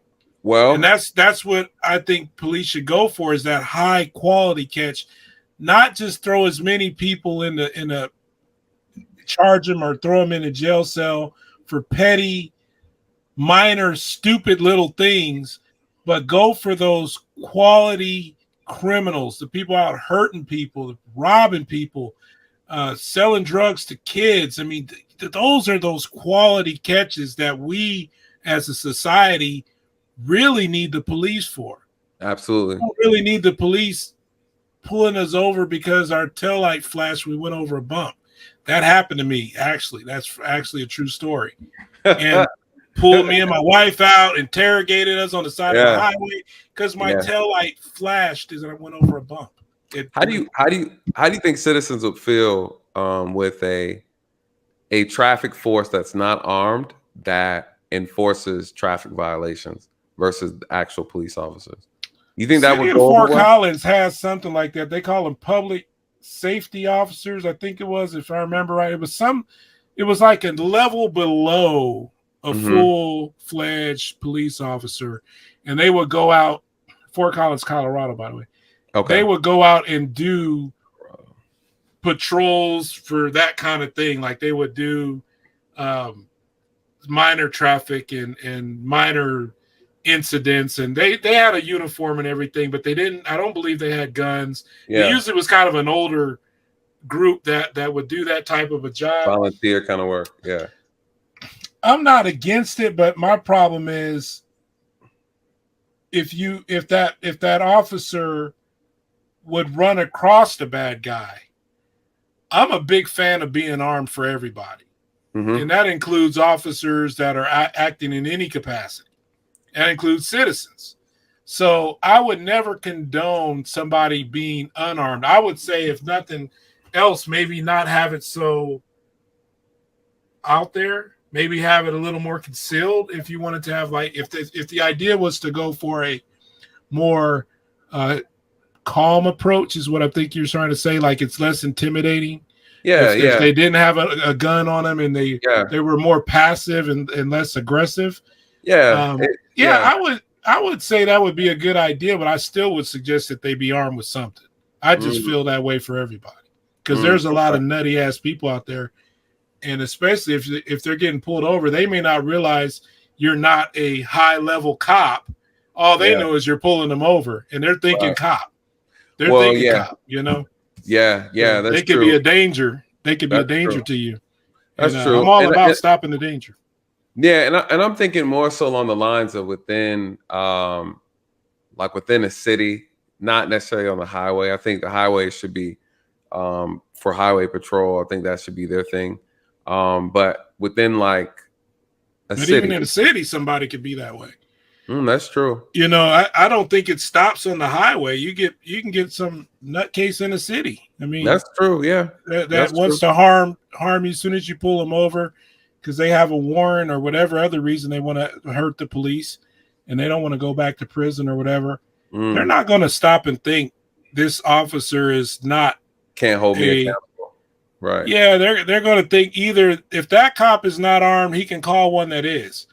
So they're not going to feel like, you know, I don't think people are scared about the guns and the badges themselves. Okay. I think people are more scared about the person in control of those devices. So if you know that person has got a sound judgment, a sound mind, and a fair mind, that's almost a comfort to you, because you're like, those are the guys that protect us from the bad guys. Okay. You're not worried about that gun if you're a law-abiding citizen so much with the good officer. It's kind of like Cardi B's security, right? They got guns. When she pulls up, she's not intimidated. She's like, they're on my side. Right. You know, I'm paying them. They're protecting me. I'm glad. I want to see 2 guns on them. You know what I mean? Like, they're protecting me, because she has confidence that person that's controlling those weapons is not going to hurt her. that they're only there to defend her. Right. That's how society should feel about police. We should look at those police and go, hey, as long as I'm on the right side of the law, I don't have to worry about this officer intimidating me, disrespecting me, trashing my rights. He's on my side. And the problem that people have is they don't feel that. That's because they get targeted by the police. They go through these checkpoints, they get harassed. They feel like the police are not on their side. And that's the disconnect. Yeah. We should feel like the police are on our side if we're law abiding. Right. And the criminals should feel like, oh crap. These cops are look at these cops. Look at the guns and the tasers. Oh crap. Right. We gotta watch out. And the police should be actively focused on finding the criminals and not targeting citizens that are not doing a crime. If you look at these audit videos, you'll see plenty of examples where a guy is just recording with the camera, but the full weight and intimidation of that police officer and other officers join in, condescend on him, threats and yelling and screaming and violence, and for a guy holding a camera. And that's a good example of how these audits show my point. Why are you pulling all these resources and all this violence and all this screaming for a person that hasn't, where's the victim? He hasn't done anything illegal. Take those resources and go after the guy that the DUI guy that just hit an innocent person and drove off. That's what we need. Yeah. And I think that's the issue. The disconnect now, as it has been for a long time, is that you have a lot of officers who do not believe they're servants, who do not believe that they are in a position of servitude, and they do not believe they are at the mercy of the citizens. It's almost like the citizens should be grateful that we are here. You are lucky that we are here. It's this weird ideology, I think, that has contaminated the profession to where we're almost above the people we're serving. Oh yeah, it's not almost. It's you know what I mean? Like, police thinking, the mentality is they don't have to answer, but on the side of every police car, what do you see? To serve and protect. It says right there to serve and protect, but there's so many officers that it's just like the minutes. Who cares? It's just a formality. No, it's serve and protect my interests. Right. Serve and protect my interests, and that is that's the problem, man. Listen, Shannon, this is awesome. I appreciate the opportunity, man. Brother. Man. If you want me back, I will be back, and I got some stuff I'm doing in Arizona where I'm actually going to sue I'm going to sue them for a lot of money. I'll just put it like that, but I'm not going to lay out too much. But I'm in the process of that right now with some help. Okay. And we're going to hold them accountable. And like I said, it's all about accountability. So that's going to be the first step. And I'll keep you posted on that one. We haven't even got into the Maricopa thing. I don't know if you've seen that video, but I got arrested. Watch it. It's I was going to say, when you're ready or whenever you're ready, you want to come by, you want to share any other content, you want to break down a video together with the audience, show them kind of, and I really wanted to use this day as a day to kind of really introduce you, because I want to do more work with you, educating and showing people what it looks like when you're actively going through these cases and kind of breaking it down. I want us to be able to pick one who could do the one in Arizona once everything settles, and really just kind of show people, hey, this is where the violation was, and here's how we handled it, and just really educate people on how to properly navigate through these situations, because it can be scary. It can be scary because I tell people all the time, don't hold court in the street. What you said earlier is perfect, where you're not rude, you're not salacious, you're always professional, because that way they cannot use that against you in court. Right. They can't twist the you words. start blurring the lines. They blur if you start it's getting too easy. aggressive, it blurs the lines between who's right, who's perpetuating the problem. There you and go. Yep. That's why I don't do it, because it gets hairy. Yes. You know, you can make your point but lose it at the same time in the same video. Yep. So that's why you can watch my audits from beginning to end. I don't go, oh, you pigs, and you know, there's some people that just they go in from the moment the word go. It's all about how much you can disrespect the officer. Yep. And I mean, that's a test in itself. It's just not my style because it doesn't underline the bad, the truth. But brother, I'm telling you, I got stuff with courts that I do more than just police. Like, I got stories I'm doing about courts that don't follow their own rules about different things. So one in Illinois that's not doing not doing the right thing, and different aspects beyond just police and beyond just recording in public. Like, I go way deeper, like into records request violations. Oklahoma City's one that I'm working on right now, where they don't want to give up public records, where there's this cocky guy in Oklahoma City who just says, you don't need it. I got it recorded. It's like, I'm not releasing that because nobody even needs that stuff. Because he just feels like he can just control it. Man. Public record, mind you. Record. These folks, man, it's off the chain, Nathan. It is, man. Look, it's all throughout government. It's so annoying. It's people are so miserable in their job, they take it out on others, or they have this power, man. I see it at the DMV trying to get a license, a new ID. There's so much. People all share the same experience. You go to DMV, no matter where you are. Terrible. Because what are you going to do? You can't go to another DMV. If the DMV was any other business, they would have been out of business a long time ago. They would have went bankrupt. The only reason they stay in business is because you have no option. You got no options. You can't hold them accountable.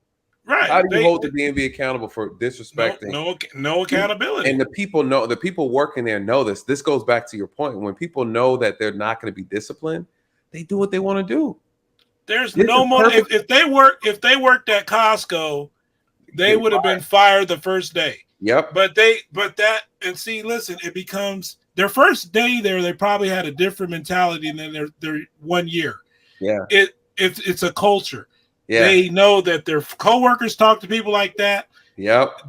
Their bosses let them get away with it, and it becomes who they are. Yep. They become rude, obnoxious, because they see it happening everywhere around them, and there's no it's so backlash. Empowering. It's so addictive though to have to wield power over somebody else.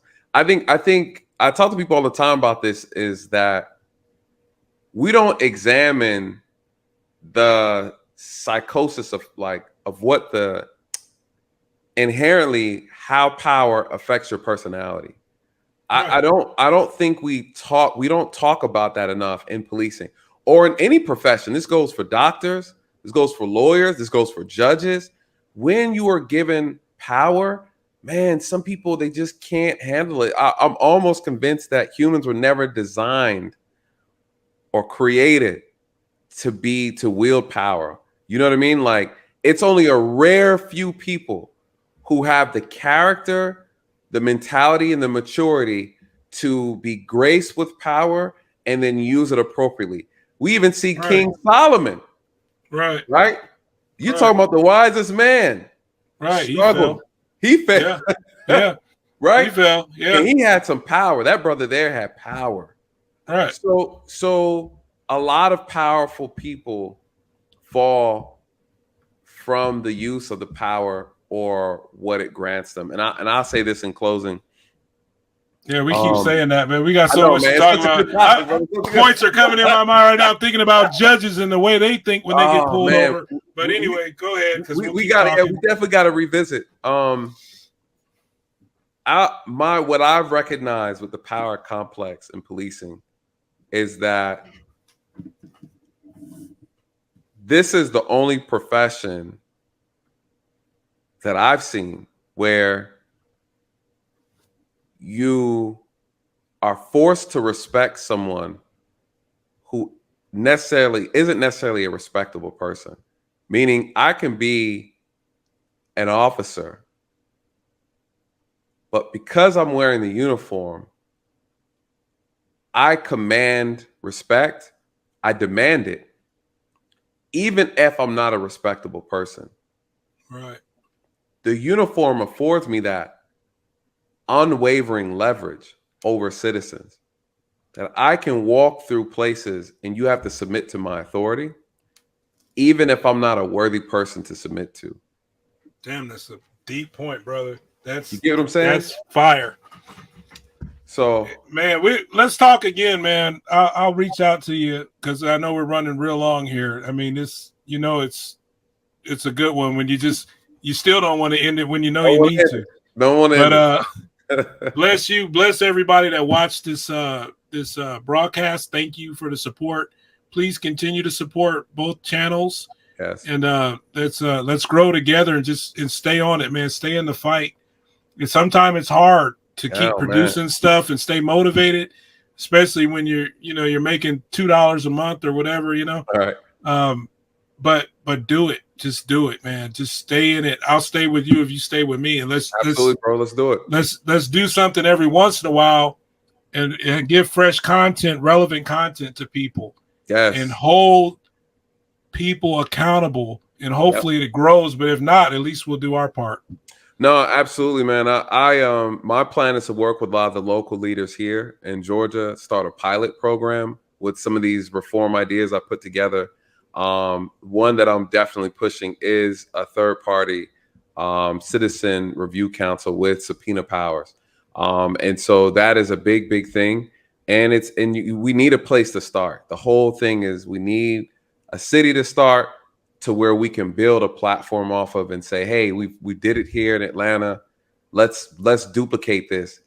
The people need to know what to ask for and what to demand from their politicians. And I think this is the problem. When you don't know what to ask for, you put the onus and responsibility on people who don't know the problem truly, and they're going to give you trinkets or symbolism, and ultimately it doesn't even address the issue at all. They need people who know what's going on, understand it, to give real solutions that will have real impact over time. And I believe that just sparking the idea and implementing an idea so that other people can see how it's supposed to look could create a chain reaction. And that's my vision. Here's the key to make that work. That just my input on that is when you encounter resistance, which you will do, expose that resistance. Use your platform, use other people, use my platform, send me the video, send me whatever you got, I'll put it out there. But expose the resistance. Yeah. Because you're going to find people that I don't like that. And they're going to put roadblocks. Anytime they're going to lose that grip of the way they do things today that they want to hold on to so dearly, they were going to put up roadblocks to stop that change. And if you're trying to enact change, you have to expose the roadblocks to bring light to those roadblocks to help break them down. Because if they're allowed to operate in secret, as I say, like quiet, they have power. If you put the light on them and you go, hey, look, this person is stopping this new this idea from going forward about police accountability. This is the person right here. Here's their phone number. Here's the address. Here's their name. Right. No secret. They oppose this. They do in politics all the time. So-and-so didn't sign this bill. They oppose Bill 55 or whatever they do. They put them on blast. You put them on blast. So if you find people that are stopping something that's good, put them on blast. Send them over to my channel and I'll put them on blast. All my videos, I put the phone number in there. I say, call them. A lot of people don't do that. Not me. I say, this is their name. Here's their phone number. If you don't like what you've seen, call them. Because I'm all about that accountability and I mean it. I don't care if they don't like it or if they sue me or come up with some way to try to retaliate against me for putting it out there like that. I'm not going to sugarcoat it. If I expose you, I'm putting you all the way out there. I'm putting your name, the part of everything, phone number. Here you go, because I'm holding you accountable. Yep. our power is in the media that we're doing right now. Absolutely. This is where the power starts coming in. So don't let them take it from you. Use it to your advantage, brother. I love it. I love it. Yeah, hallelujah. Well, we're going to go ahead and cut this off, man. I certainly appreciate you putting me on here. Everybody, once again, I know we said it's 10 times, but I think we're done now. We're done. Right on, man. I appreciate you, brother. Tell the people where they can find you, man, and where to support, and I'll throw the links back up there as well. Yeah, you guys can check us out on YouTube and all other major social media. We're Prove All Things with an S, Audits with an S, so Prove All Things Audits. We appreciate all the support. And if you have any stories or tips that you want me to investigate, you can send it to Shannon at ProveAllThingsAudits.com. Did I get that wrong with it? I think that's my email. I think it is. I'm sorry. But yeah. It's actually, you can send it to, ProveAllThingsAudits@gmail.com. So if you guys have any tips or anything like that, send it to ProveAllThingsAudits@gmail.com, and I'll look into it. And if it's newsworthy, I will do an investigation. That's actually, I found out about Cardi B, is somebody gave me a tip about that situation, and that's how I ended up there. So I will follow up on good stuff. So there you go. What's up? I appreciate you, brother. Thank you so much for your time. Bless you. Shalom, shalom. Shalom. Woo! That's what I'm talking about. That's what I'm. Another round of applause. Woo! I'm not gonna do you like we did last night, you guys. I'm not gonna do you like we was up here for 5 hours. It got a little dicey towards the end. But this is what it's about, you guys. This is what the channel is about. Networking with people who are doing the work and coming up with solutions that can be implemented. And again, listen, and I say this all the time, the police problem is an American problem. Black people, we have a unique problem with policing that needs to also be addressed. We're going to address it. But what I like about what he said was there are things that you can implement that would immediately start impacting 70 to 80% of the problems. You know, it's a win-win for everybody. Everybody. And that's the type of conversations I like to have. At the end of the day, you can fix these other nuanced issues by fixing this issue. And this is a solution that we can all galvanize around. And then once I finish putting all the details together, I'm going to start sending this information out to different activists, different political groups, and say, this is the type of police reform that we're asking for. This is what the people are asking for. Let's implement this. This is better than any of these little bills you guys can create up over at the Puzzle Palace. All that stuff is irrelevant. If we fix this right here, you're talking about eliminating 70 or 80% of the problem with policing.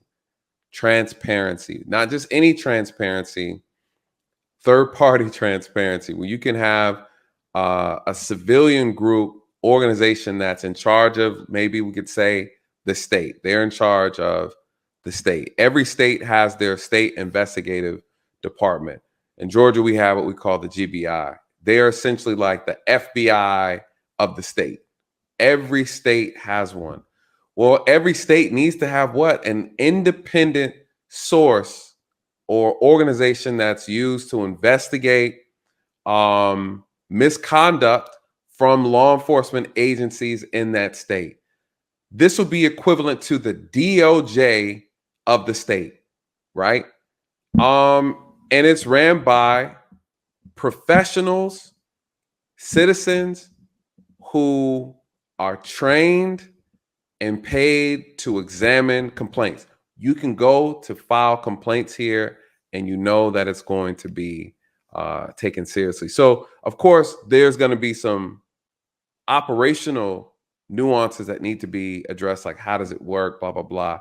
How to filter out some complaints over others. There are some complaints that probably should be sent to the department on a department level, some that need to be sent to the organization. Those would be more so, I would say, civil complaints, where you feel like there's a civil violation. Your civil rights have been violated. A level of complaint where you're complaining the officer committed a crime against you, a criminal violation against your person. That would be an officer that excessive force. Well, that kind of falls under the violation of your fourth. Or they planted evidence, or you're a drug dealer and they stole your drugs, right? So you don't want to give that complaint to the police department to investigate. You want to take that to the state organized citizen review board to look at. And they should have subpoena powers over the police department. Meaning what? If I need to demand an officer's presence, if I need to demand open records, I should be able to get body cam footage, reports, hands down, no questions asked. I have direct access to any officer I need to question or investigate. And we have our own private investigators that can investigate along with the department to gather information. So why is that important? It builds trust, rebuilds trust, and it gives the citizens confidence that their voice matters, especially you guys when they're dealing with a department full of tyrants. Like, don't get it twisted. I love cops. I love good ones, but I'm no fool. I know that there are bad police officers. I know there's bad police departments. No one has never said, I've never said that on this channel. I tell people all the time, people say, are you pro-cop? I'm pro-justice. I'm pro-justice. There's a difference. There's a difference. But it is a good start, and these are actual good solutions that are they're realistic. I like when people bring realistic solutions. When I come up with reform ideas, you guys, they're realistic. You know, it's not get rid of all the police. It's not get all the guns from the police. It's not remove all policing. It's we're talking about realistic solutions, you know. So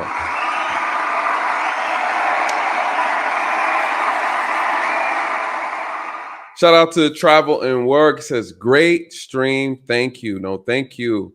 And thank everyone tonight showing up. Thank you, my amazing moderators, or moderator tonight. Thank you to the members. You guys, shout out to Miss Watchman. I see you in the building, my dear. It's good to see you. Hope you've been doing well. There are some realistic changes that can be implemented. I think Shannon brought up a good point about the pushback. People push back because it interferes with their pocket. Corruption is very profitable, you guys. They don't want this thing fixed. They don't want it fixed. The less eyes, the more foolishness I can get away with. But the responsibility is on the people to make them do better. We have to make them do better.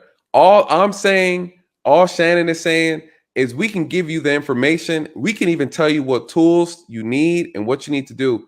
But you guys, we still have to do the work. We have to demand the change and then command the excellence from these people. That's why they're in these positions in the first place. And the only power they have is a power that we give them. And a lot of times we forget that. And so the purpose of my channel is to really bring these conversations to a more realistic view. And let's have an honest discussion about police reform, what it looks like. And not only that, how to get it done. I can tell you what you need to do. I can tell you what you need to fight for. But y'all gonna have to go and fight for it. You know what I'm saying? You got to go and do it. So when we are demanding our local politicians and we're saying this is what we want, I'm gonna put it all together for y'all.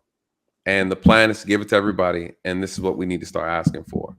And it's important to have something and somewhere where it's been done to where we can say, hey, it's been piloted. It's been piloted here in Atlanta. Let's see if we can duplicate this. Let's see if we can duplicate this in other cities. And you guys, this is a piece that matters. This is why I was so excited to have Shannon over here to have this discussion. and you can hear it. So salute you before the billion. Shout out to you, brother. I see you in the building. So yeah, you guys, listen, I hope that you enjoyed this conversation. I hope you found it to be insightful. And I plan on breaking down some of his videos. I wanted to introduce him to the channel because I really want to work a lot more with him. As you guys see, we're definitely going to be doing more collaborations. At the end of the day, you just have good people who want this thing done properly. That's all I want. Utilizing my experience to make that happen. At the end of the day, that's what it's all about. We can complain about stuff or we can do something about it. And I'm always in the business of doing something about it. So with that being said, you guys, when I know a lot of our followers, they be catching the restream. Put your comments, your questions in the comment section. If you guys, after watching this, if you have questions for both of us, definitely direct it to him. We'll definitely answer whatever we can in the chat. I mean, in the comment section. Please check it out. Please check out the new merch.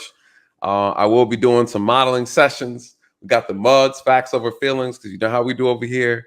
We care about the facts, and we don't mind listening to your feelings. But then we're gonna move on. We're gonna hear what you got to say, but we're not gonna hold no weight to it, right? We do the facts over here, you guys. Other than that, this was an amazing stream. Questions, comments, concerns, throw them in the comment section. We're out of here. 3 hours and 30 minutes. I did it, you guys. I did it. I kept it under 4 hours, so I feel good. With that being said, you guys, let these truths find you where the lies have left you. Good night and God bless.